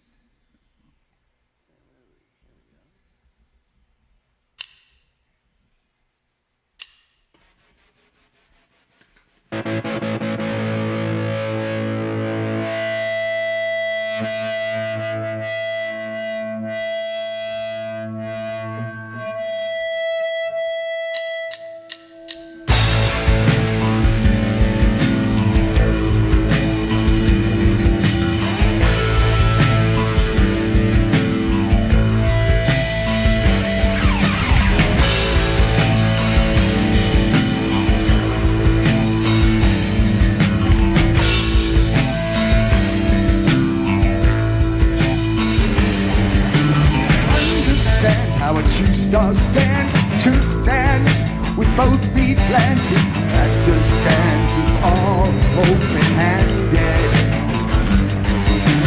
Upside out and downside in, feet smell, nose runs, misinterpreted, heads are spinning round.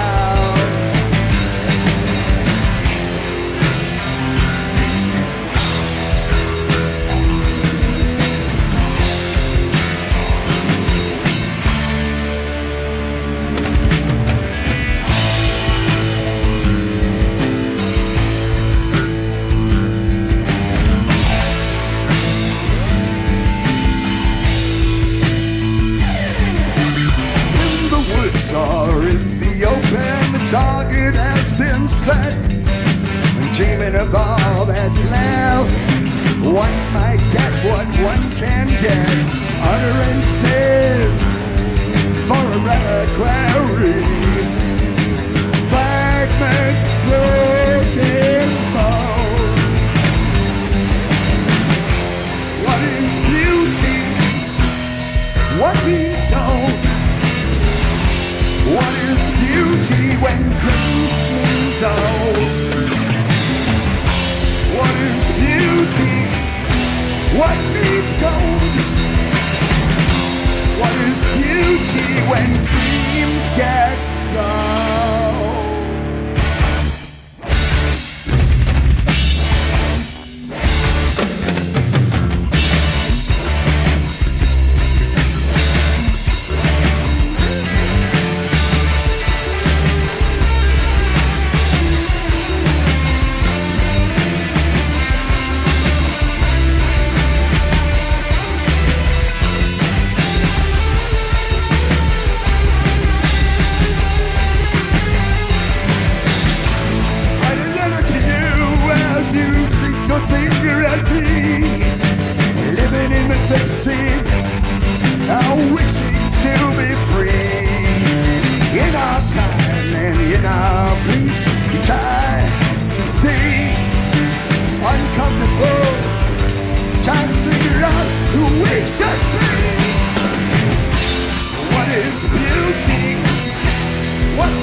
Thank you very much. That's a new one. However, this next one is as old as Adam and Eve. Everybody ready? It's called Apple Taste.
Thank you very much.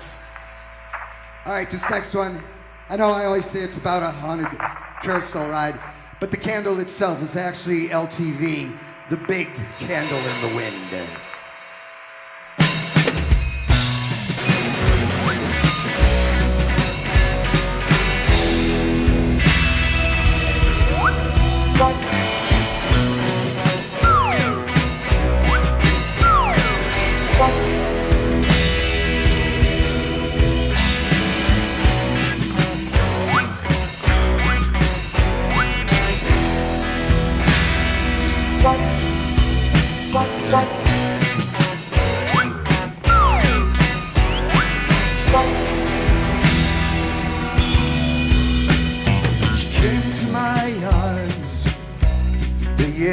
That comet fell from heaven to bliss. Now we're stuck in this hell. And the candle burns and sways in the wind. The dreams we share hold back within.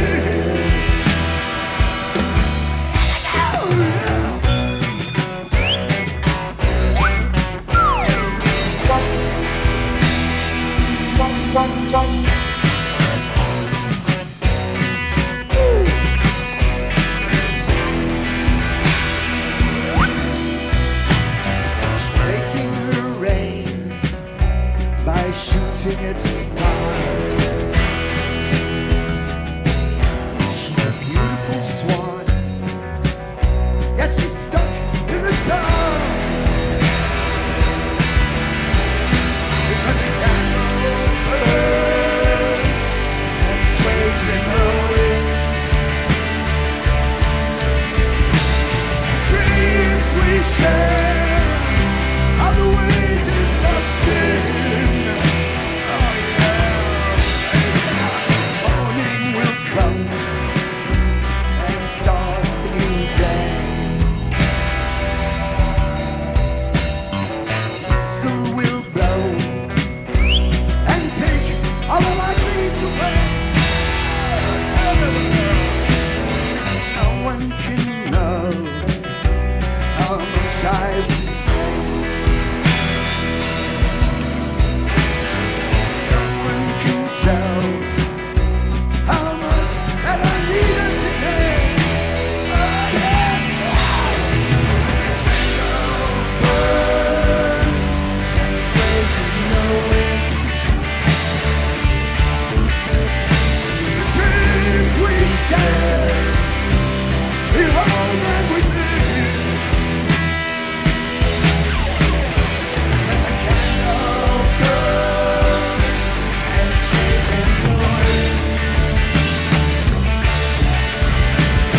Dreams we share are the wages of sin.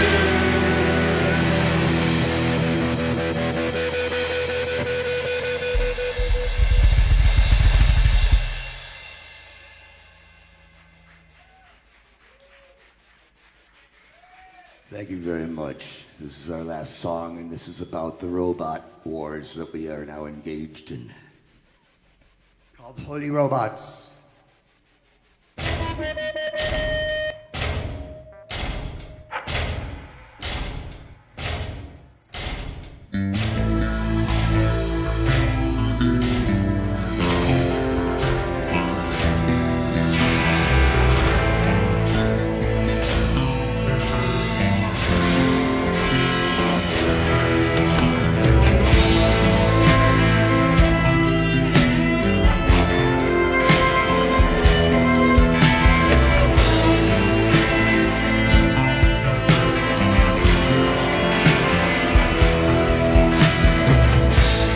Lifeless army in the robot wars. They're making their money for blood and horse. Holy robots, they kill for more. Holy robots.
Mark J on vocals and guitar, Michael J on drums. I'm Frank. Thanks, everybody. Thanks, CAPP, for all the years of support. We'll see you all next year live and in person. Thank you. I love you. Deal with it.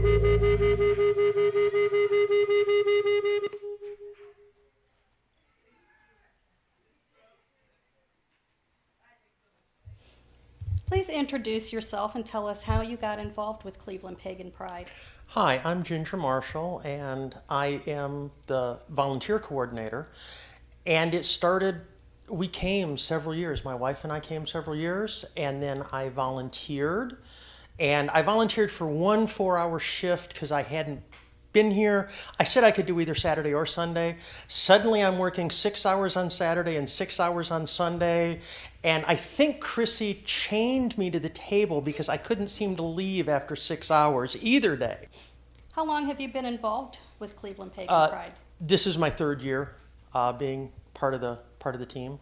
Why do you feel Cleveland Pagan Pride is important? I think it's important because it brings people together and it lets us be visible.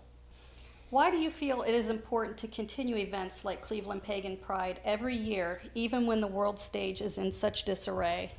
I think because of that community, it brings people together. Pagans as a group are very powerful in healing and reaching out and forming community and helping others. And I think continuing that, especially when things are crazy, is very important. How has the Cleveland community received Pagan Pride? Overall, I think really well.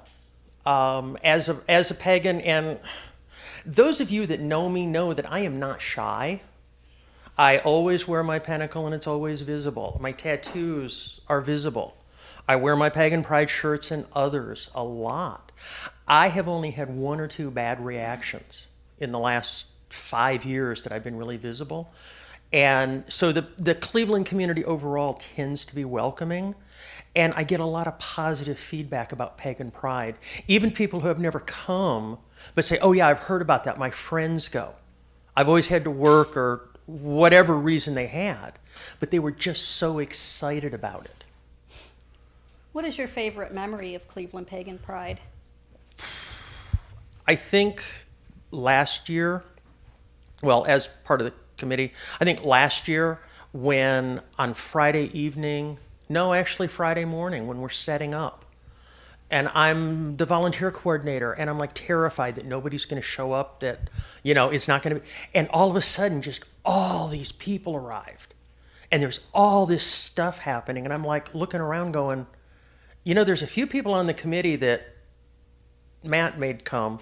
The rest of these people I invited, and they were happy to come. They were excited to take time off work and show up and spend the day doing hard work. And it was great. Now, as the volunteer coordinator, what do you look for in volunteers? First of all, that they're eager, that they really want to serve the community, that they understand that what they want to do might not be what we need the most. And so sometimes I've had to shuffle people around. People that can be flexible. When we have changes and we need, oh, okay, we've got this going on, I need to move some people into this area. And pretty much everybody has just been great about being able to be flexible and support what's going on. Now, what different kinds of positions and responsibilities do you have for volunteers? Well, as Sammy mentioned, security. And there's a few people that are, I don't know what their title is, I would think of them as senior security. They're the ones that actually take care of problems. Then there's a bunch of people that are watching for problems and giving directions and helping out in little ways. So they've got to be good with the public. They've got to be able to be a little bit firm. They've got to be aware of when to escalate, when to turn it over to somebody else. Information booth and merchandise sales. They got to know all the different stuff that we're selling there for Pagan Pride, the t-shirts and other things that we're selling, and they've got to be able to sell it. They've got to be excited. They also need to know where stuff is. You know, even little things like where's the restroom. We've got people for cleanup and setup, and before and after. They need to show up and be ready to work, be ready to move stuff, and be able to respond to whatever the instructions are for what they need to do. Now, what is the most challenging aspect of your position?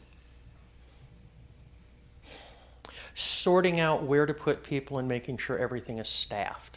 Because there's actually multiple places, multiple shifts, multiple hours, and trying to make sure that everybody is where they need to be.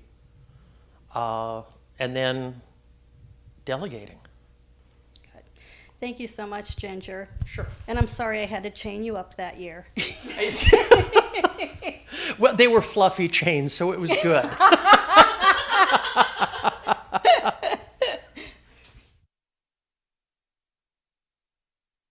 How you got involved with Cleveland Pagan Pride? Hello, everyone. My name's Sam Pretzloff. I got involved just kind of organically after coming for a number of years. 2 years ago, I decided to start volunteering, and then soon enough, somehow I became the site coordinator. How long have you been involved with Cleveland Pagan Pride? So I've been involved as assistant site coordinator, and then last year taking over a little bit more of the position for the past 2 years now. Why do you feel Cleveland Pagan Pride is important? So for me, Cleveland Pagan Pride Day is extremely important because it was one of those events 10 years ago I was able to come to and realize I could be myself. It didn't matter what spirituality, what walk of life I came from. I could just come and be myself and just not feel any guilt about who I am. Why do you feel it is important to continue events like Pagan Pride every year, even when the world stage is in such disarray? I think it's so important for us to continue our progress with this event and other events like it because in times like these, it's so important for us all to still have a sense of community. Even if we have to be apart and a little bit distant, that way we can all interconnect together and still be loved and support each other. Why has Cleveland Pagan Pride become one of the premier public pagan events in the USA and North America, in your opinion? I think it's definitely something to do with the organization that run it and all the people who get involved, because it's really all the people who are involved, all the volunteers, all the coordinators who make things work and run, and then on top of that, all the people who come out and keep giving us feedback so we know what to do each year to help grow and help strive to bring the best event we can to the world. How has the Cleveland community received Pagan Pride, in your opinion? I think the Cleveland community has received the Pagan Pride Days extremely well. As for our attendance, every year it just grows and grows. And you'd be surprised with some of the people who come out. Some people of all different faiths, not necessarily pagans, come out and they love the event. Last year we had some Mormons dancing with us to some of the rock music that was on the stage. What is your favorite memory of Cleveland Pagan Pride? I have to say my favorite memory of Cleveland Pagan Pride is probably when Tawat the Day comes on stage. And even if I'm working, I have to just stop for a minute, go listen to the music and jam along for a bit, because just great music like that, you can't help but to just start moving. Where would you like to see Cleveland Pagan Pride go in the next few years? I'd really like to see our online presence start to increase so that we don't just keep this as a Cleveland event. It can actually be a world event, have people joining on live streams of the outside event after this year. So I think this year is one of those crucial years to help us get pushed along in that area. What is the most challenging aspect of your position? Well, as site coordinator, I'd say the most challenging aspect of my position is trying to be everywhere at once. But that's why we have a great volunteer coordinator who gets great volunteers to help us out so that I can deliver some of the work and give some other people some stuff to do so it lightens up my plate a little bit. Thank you, Sam. Thank you so much, everyone.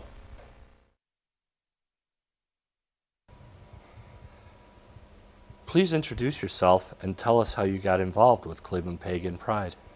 Yeah, my name is Don Wicken. Some people call me Donnie.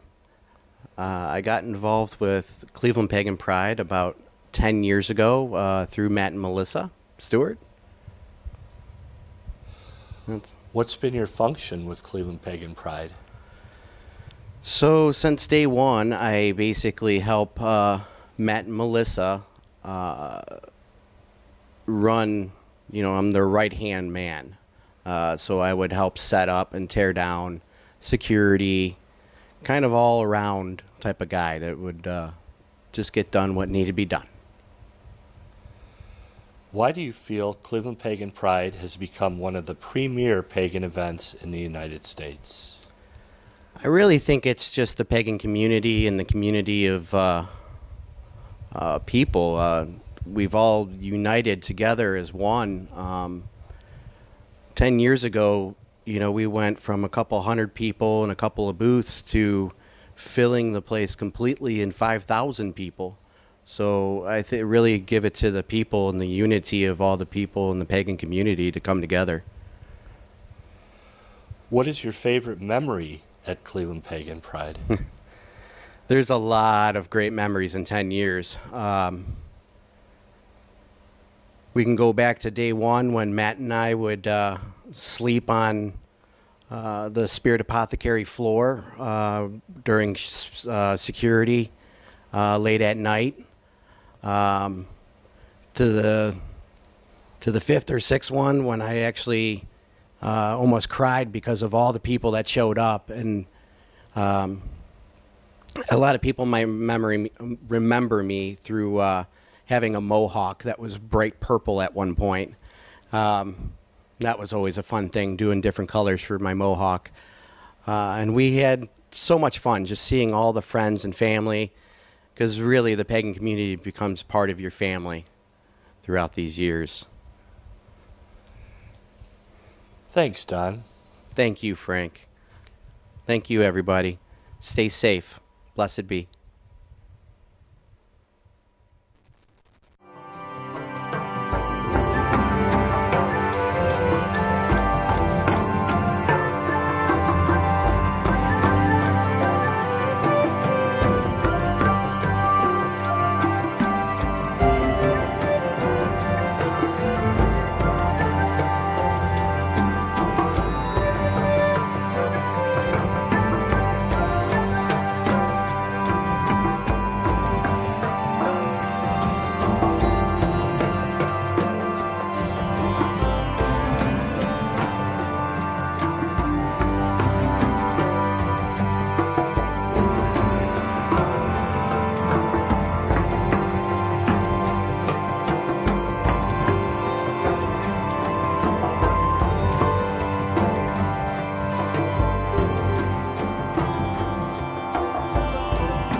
Once again, join in with the rhythmic stylings of Sue Belichick and Michelle Clark, Primal Rhythm.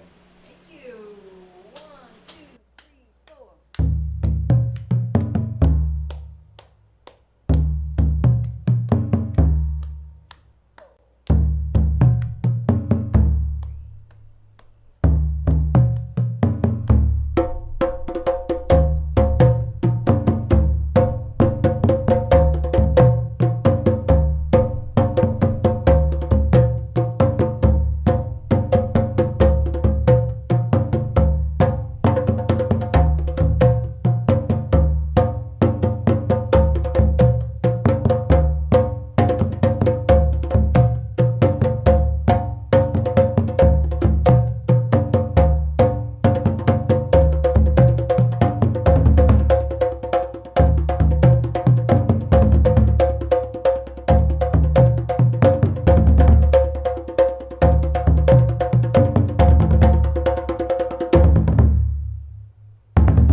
long do I have to talk?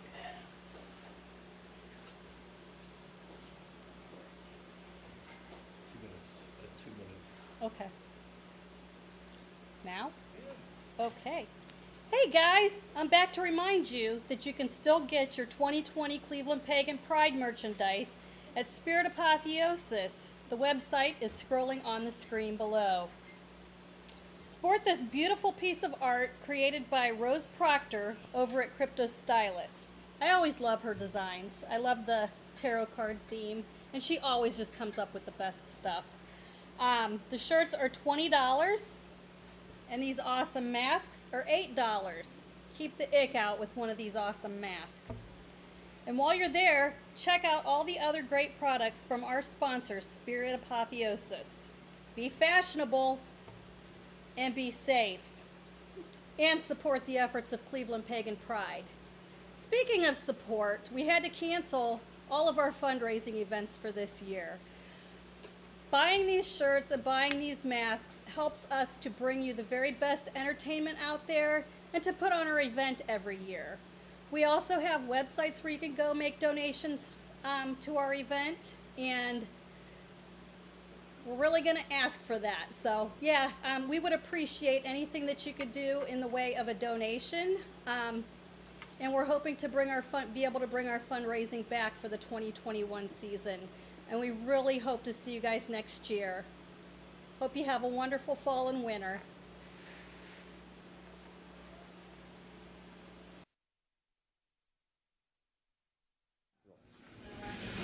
Hi, we're here at the Southeast Clergy Meals on Wheels at the South Haven United Church of Christ. Meals on Wheels has been feeding the less fortunate, infirmed, at-home people for quite some time, and they are no stranger to the struggles we're having in these times with COVID-19. We'll be talking with Dinah today, and she can tell you a little bit more about why we need your money.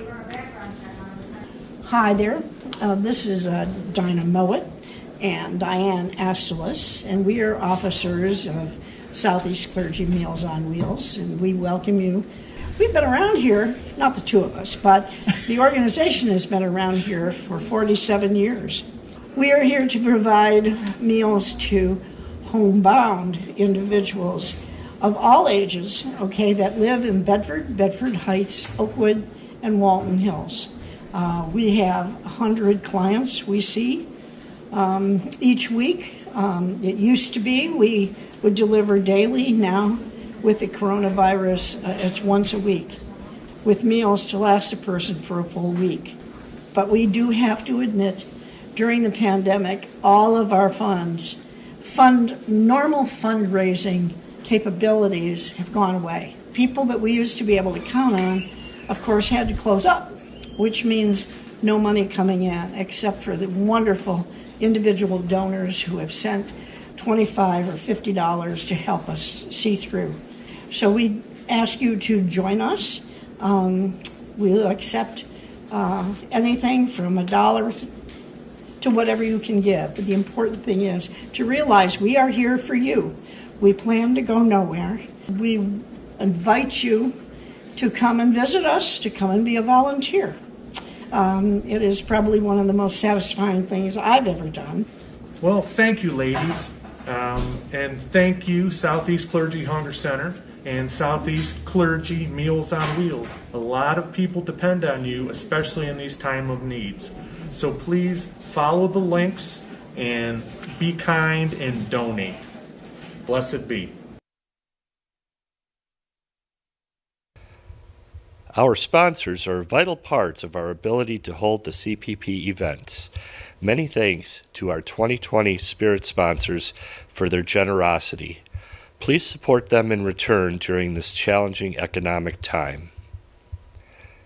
And now, a word from our sponsors.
Freya from the Dragon's Mantle.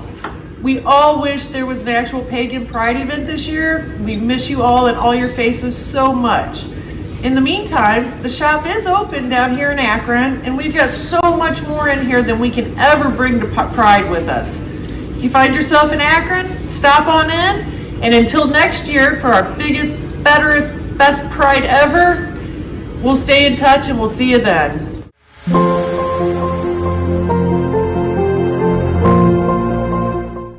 Hello everyone, I am Psychic Medium Melinda Carver, proud sponsor of Cleveland Pagan Pride for multiple years. I'm going to miss seeing you all this August, but I do look forward to meeting with you next year at Cleveland Pagan Pride. I am a psychic medium who can help you with your life issues, connect you to spirit, or to help you with energy cord cutting or healing. I'm also the president of the Church of Radiant Lights for mediums, energy healers, and seekers. If you are looking for additional assistance, please contact me at psychicmelinda.webs.com for your psychic reading. Have a wonderful day.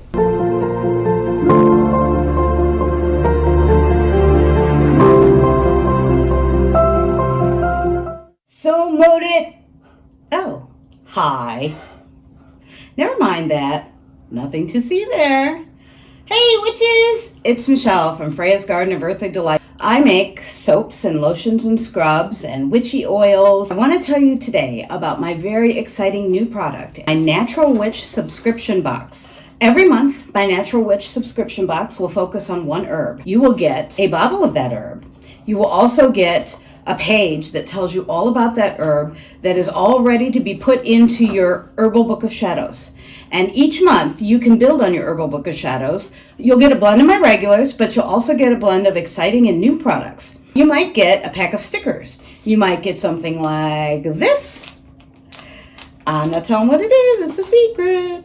Herbal ointment, which has plantain and comfrey out of my garden, or a lot of other things. It'll be full of fun and useful surprises every month that you will just absolutely love working with. Check out all my products on our website at www.freyasgardeneofearthlydelights.com. You can also find me socially on Facebook, Instagram, Pinterest, and YouTube. Stay healthy, witches! Now, where did I put that doll? And now, a word from our sponsors. Hail and welcome to Stone Creed Grove, ADF, Northeastern Ohio's oldest working pagan congregation.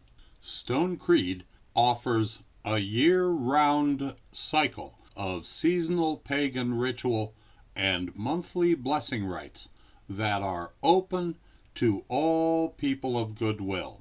If you are interested in the ancient ways of pagan Europe, in modern earth-centered spirituality, and in developing your own pagan spiritual pathway, you may find our work helpful.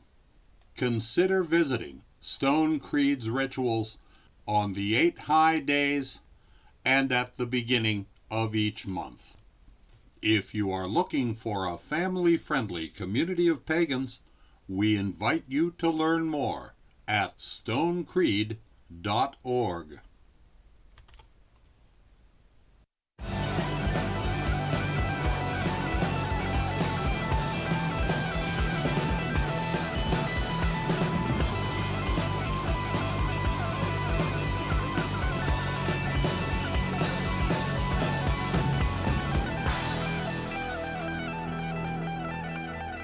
This is the Center for Rock Research.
Hello friends, it's Wendy Rule here.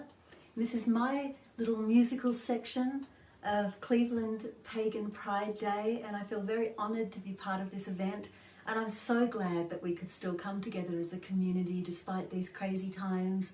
We can be here to raise the vibration, send positivity out across the country and the planet, and remember that we're journeying together. So I'm going to start with this song called Deity, in honour of the triple goddess, maiden of the new moon, mother and lover of the full moon, and wise woman, crone of the dark moon.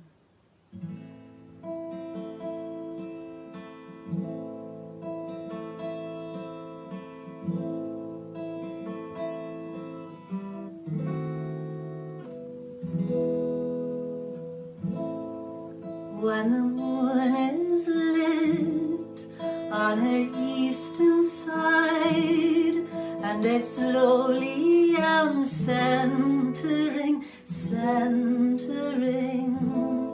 when my blood is pulled with the waning tide, and I fall and am willingly entering night. The dark, oh, that's hollow, it's here. I have found a voice to follow. I am the maiden, I am the mother.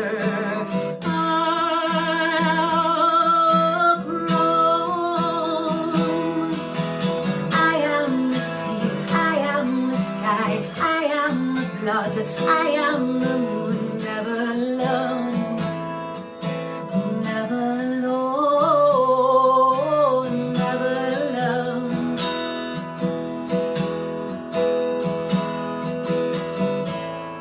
When the moon is lit on her western side, and she slowly is brightening,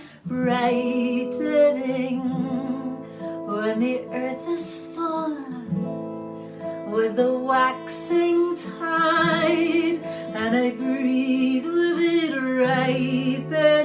ripening seed,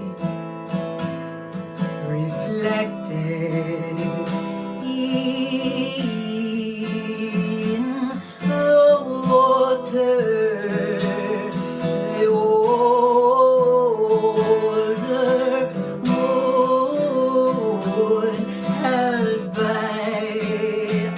By her daughter,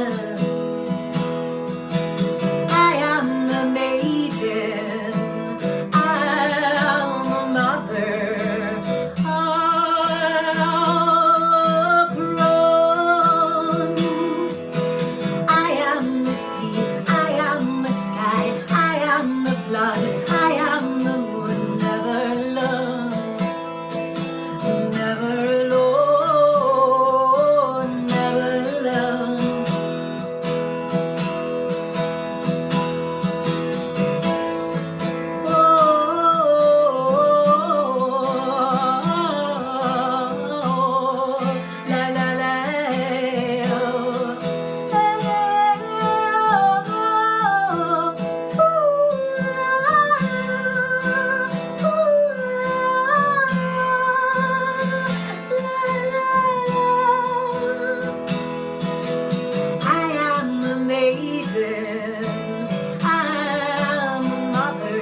Okay, so what a year, hey. I was so looking forward, both Tim and I were so looking forward to seeing all of this wonderful community in person and getting to hang out and jam together with other musos and that kind of thing.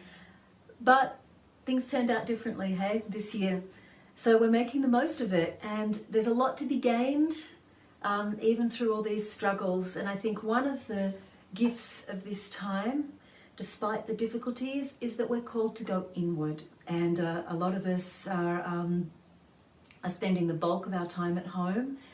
And if you're one of the essential workers out there in the world, then thank you for doing what you're doing.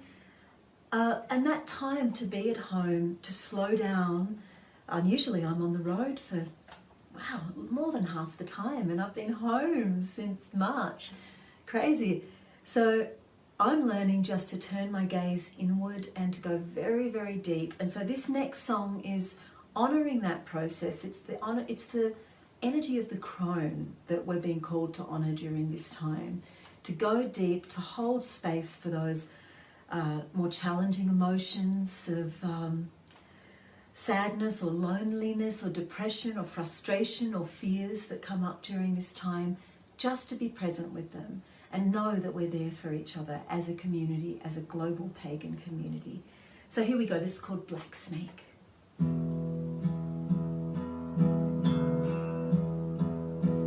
Black snake leads me down, down into ground, down into ground. I'm following a trail of winding scale. I'll slither slow, deep down below. I'm following my instincts.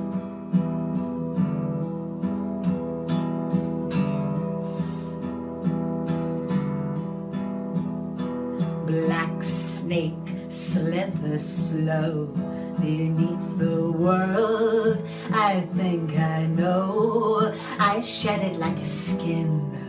I go within. I'm stripping back, back, slither black snake to where I can begin.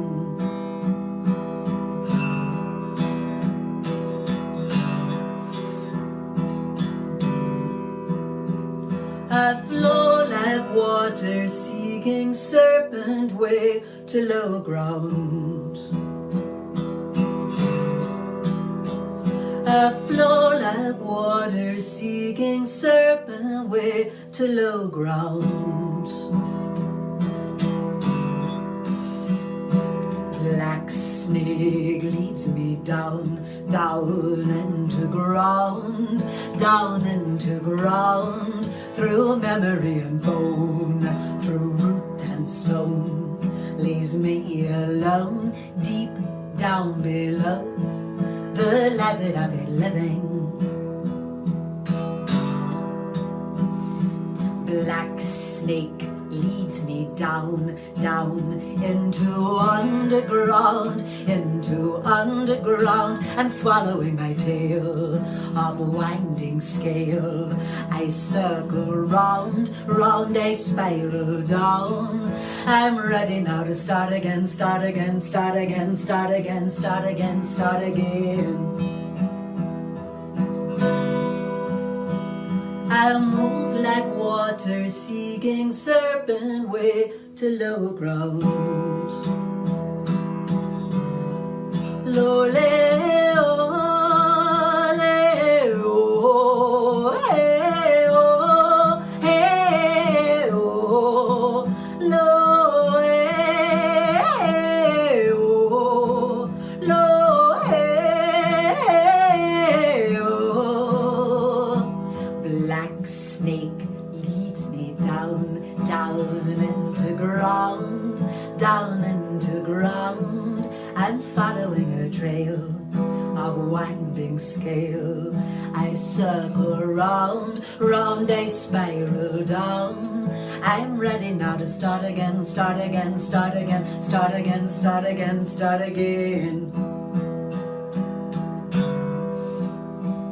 I move like water, seeking serpent way to low ground.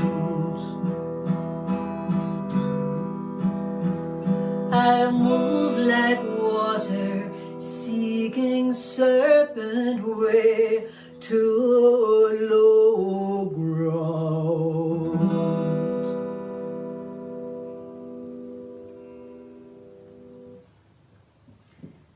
Now, this song is called Horses, and it's from my album The Lotus Eaters, and you can find all of my albums, both digital and CD for most of them at least, on Bandcamp now, and you can connect through my website, wendyrule.com, or just head straight to Bandcamp and type in Wendy Rule. And, I'm going to offer a special 10% discount to you who are watching.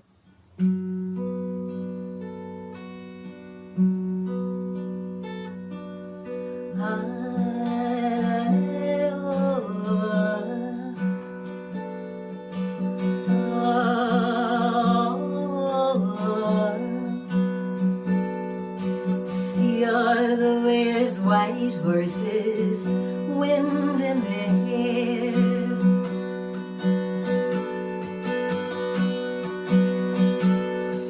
See all the waves, white horses, wind in their hair.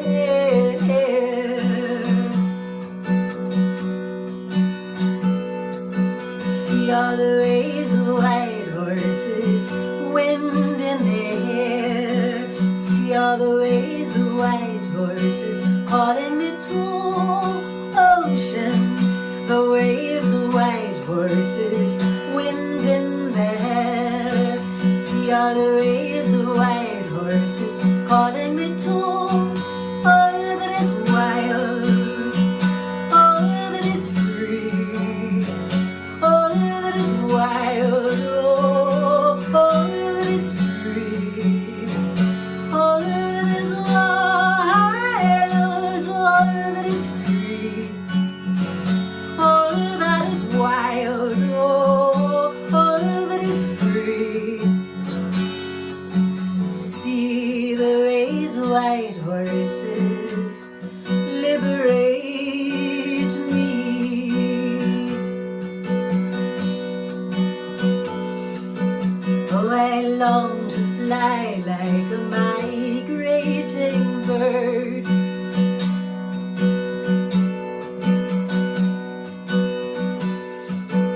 Oh, I long to fly like a migrating bird.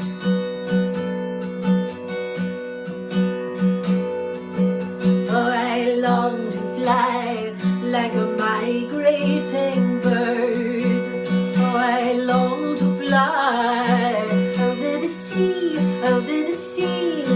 Someday I'll fly like a migrating bird, far, far away, on wings that are wide, to all that is wild, all that is free, all that is wild, all that is free, all that is wild, all that is free, all that is wild, all that is free. La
This next song is called Hail to the Moon, and it honours,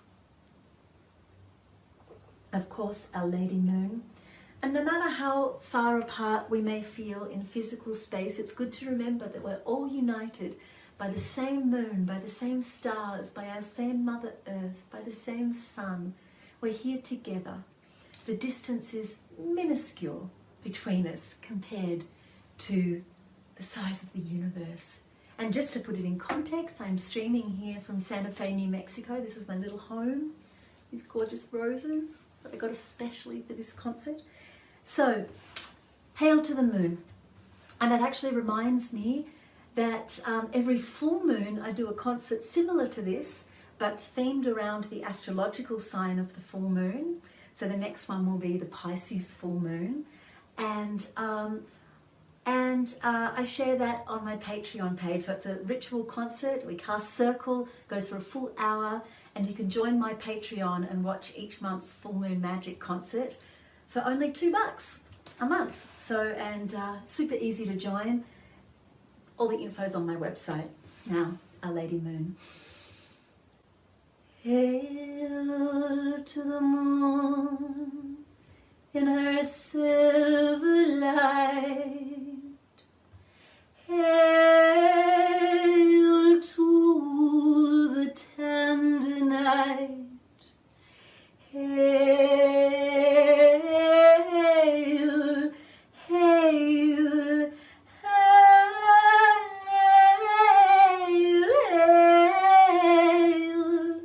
to all that instinctively drink from her grail of rapture's white. I have been called, and I don't know why. I don't know the road to the castle. I don't hold the key to the question. I've only the night. I've only the night.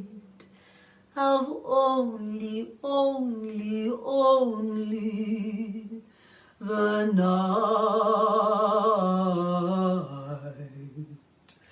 I've only the night.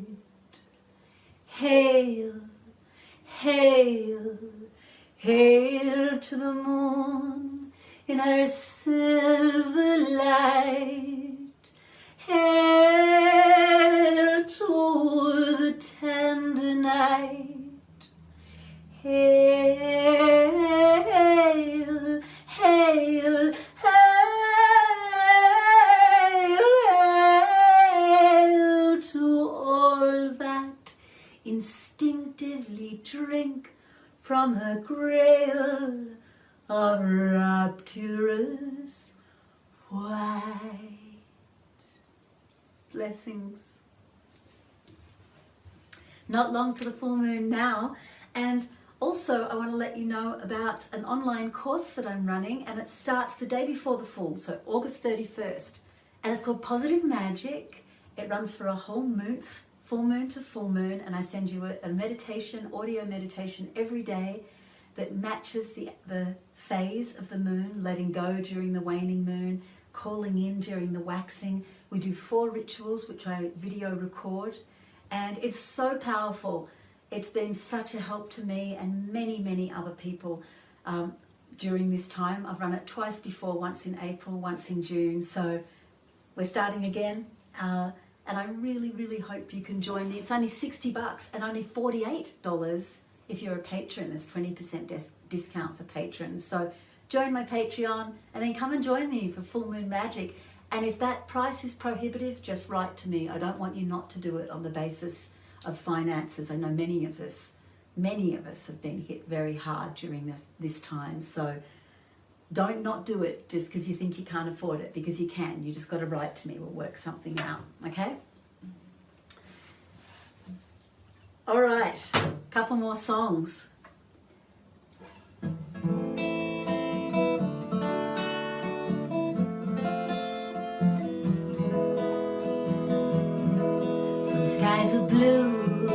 where you call me. Run far from the light, from skies of blue. You call me. Kiss the night, kiss the night. I am awake in moonlight. Dreams question the day. I am awake in soul light. Run away, run away. Follow me, follow me. I will lead you into your life under the trees. Oh, I am Artemis of the eucalypts. Follow me, and in our hearts the hunter, she sharpens a knife, and now my bow is drawn to wildlife, my wildlife. Deep in her death, I'm frightened. Freedom can be cruel, and in her life, enlightened. Sister brave and beautiful. Follow me, follow me. I will lead you into your life under the trees. Oh, I am Artemis of the eucalypts. Follow me, follow me. I will lead you into life under the trees. Oh, I am Artemis of the eucalypts. Follow me. Now I'm going to do a song from my last album, Persephone, which came out last year.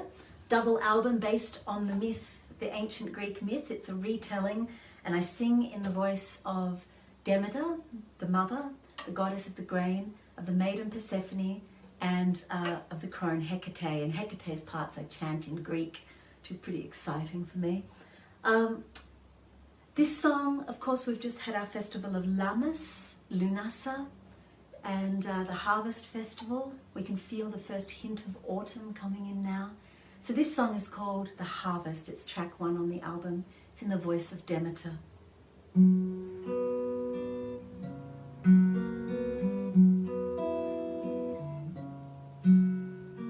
Ripe grain, rise golden, sun on my body, golden my hair, resplendent the bounty I share.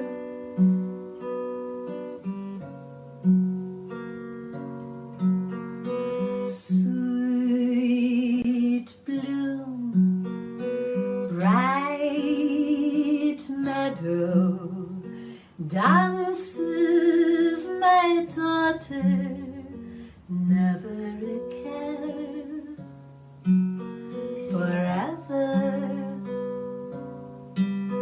with flowers in her hair. A field of poppies and of wheat. My feet, all dressed in scarlet petals, kiss the land. My hands, with sheaves of barley and of corn, adorn the earth in beauty wondrous to behold, and gold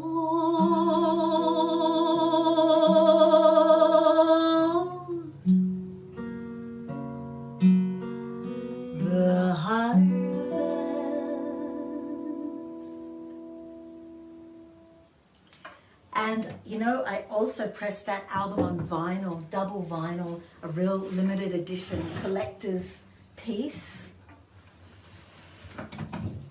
I'll give you a tiny taste of what the Hecate stuff sounds like. This song is called The Wheel Will Turn because, of course, Demeter wants things to stay the same, and Hecate's like, no, no, no, that's not how Mother Nature works. The wheel will turn. Otro hostagirisi, otro hostagirisi, otro hostagirisi, otro hostagirisi, otro hostagirisi, otro hostagirisi, otro hostagirisi, otro hostagirisi. The wheel will turn. All right. And it's a very short set, this one, just a half-hour set. So I've got to squeeze as many songs in as I can. I'm going to finish off with this one. It's called Hecate. If you know the lyrics, sing along. The chorus is easy, just one word. Hecate, Hecate, Hecate.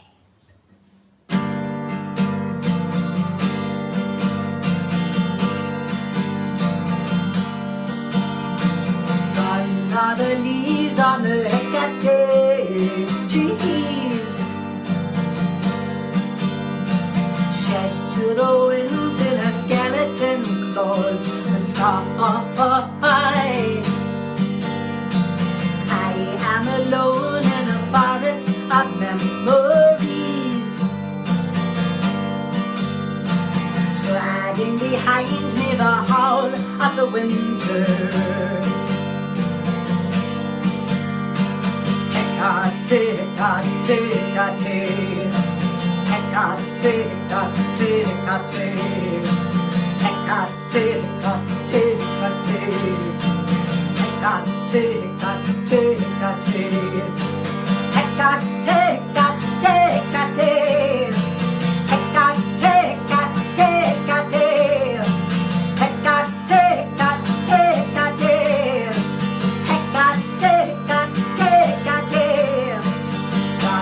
the leaves on the Hecate trees,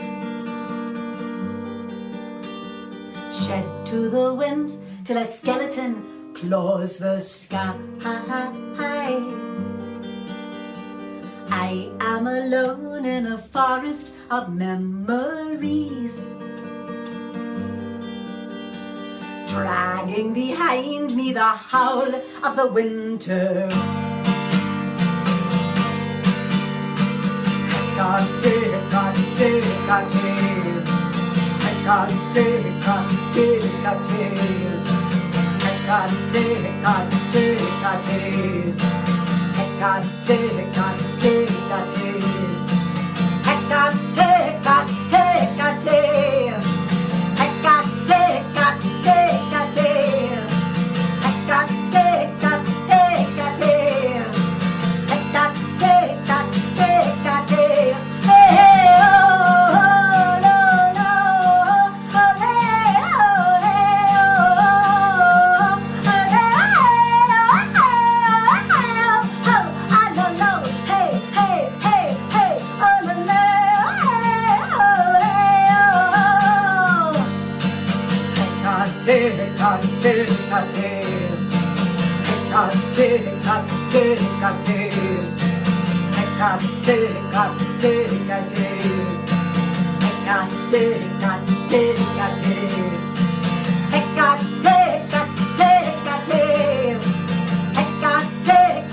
to Our Lady.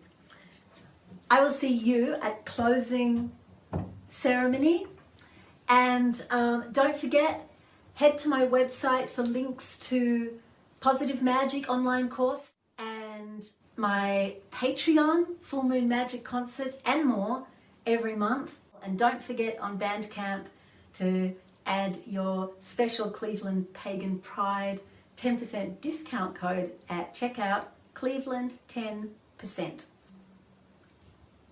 This has been so much fun. Happy Pagan Pride, and I'll see you at closing ceremony. Bye-bye.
Hello friends, it's me, Wendy, back again to do the closing ritual for this wonderful Cleveland Pagan Pride Day, and I hope that you have had as much fun during this event as I have. I'd like to send a huge shout out to all the presenters and especially all the organisers. I'd like to thank all the tech people who made this possible, and especially to each and every one of you who's watching, because it's that energy that has maintained this community for this year when we can't meet face to face. So it's amazing how adaptable we can be and how the magic, we can still feel that high vibration of the magic that we've all raised during this event. So now we're going to simply open up our circle. Let's once again, like we did at the beginning, just connect in with ourselves.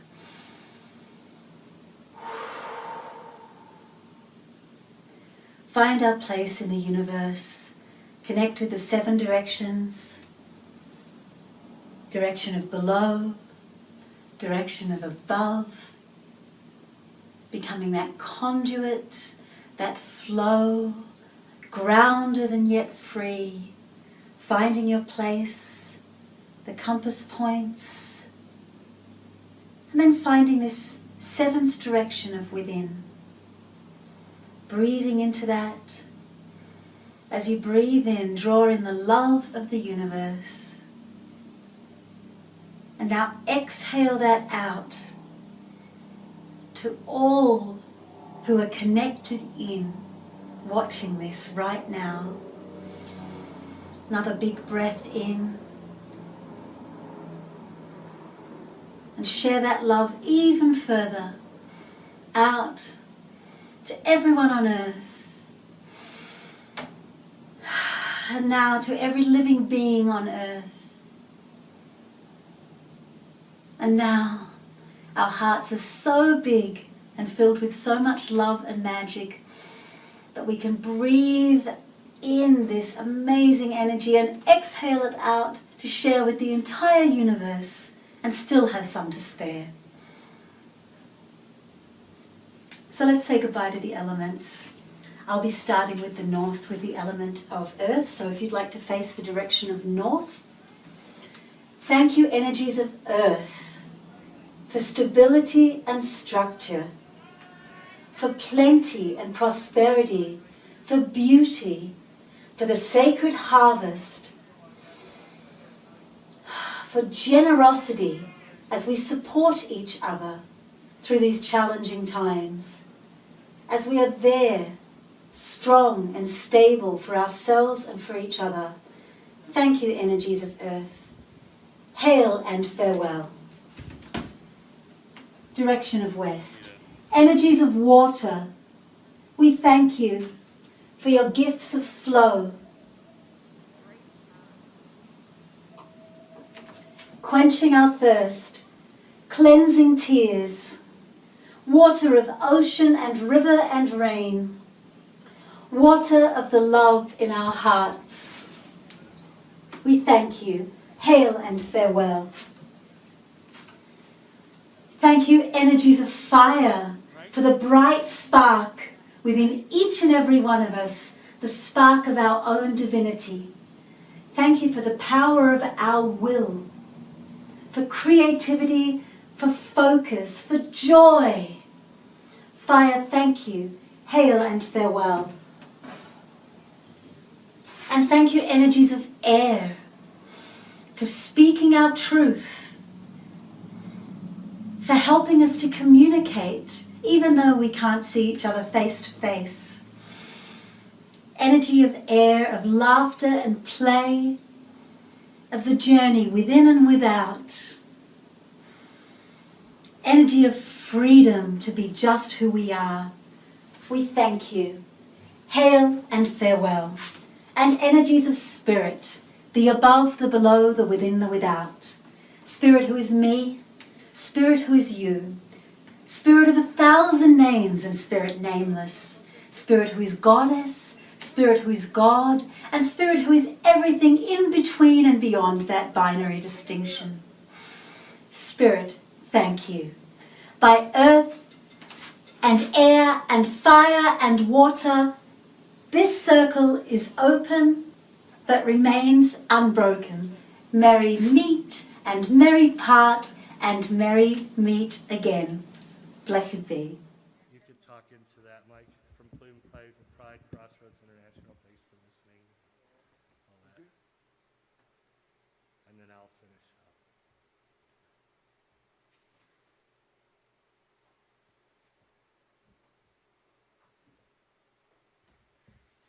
Hey, thank you for all joining us here at Virtual Cleveland Pagan Pride. This is my wonderful crew. We're at the Center for Rock Research. Thank you, Frank. Thank you, my wonderful board. Thank you for all of you volunteers to make this event possible. Thanks for viewing, and we hope to see you next summer on the square again. Thanks again to the staff that put this all together and all the hard workers. And thank you all for tuning in. We hope you enjoyed today's mini festival over the internet. So hopefully we'll see you live next year. Woo! Merry meet, merry part, and merry meet again.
This is the Center for Rock Research.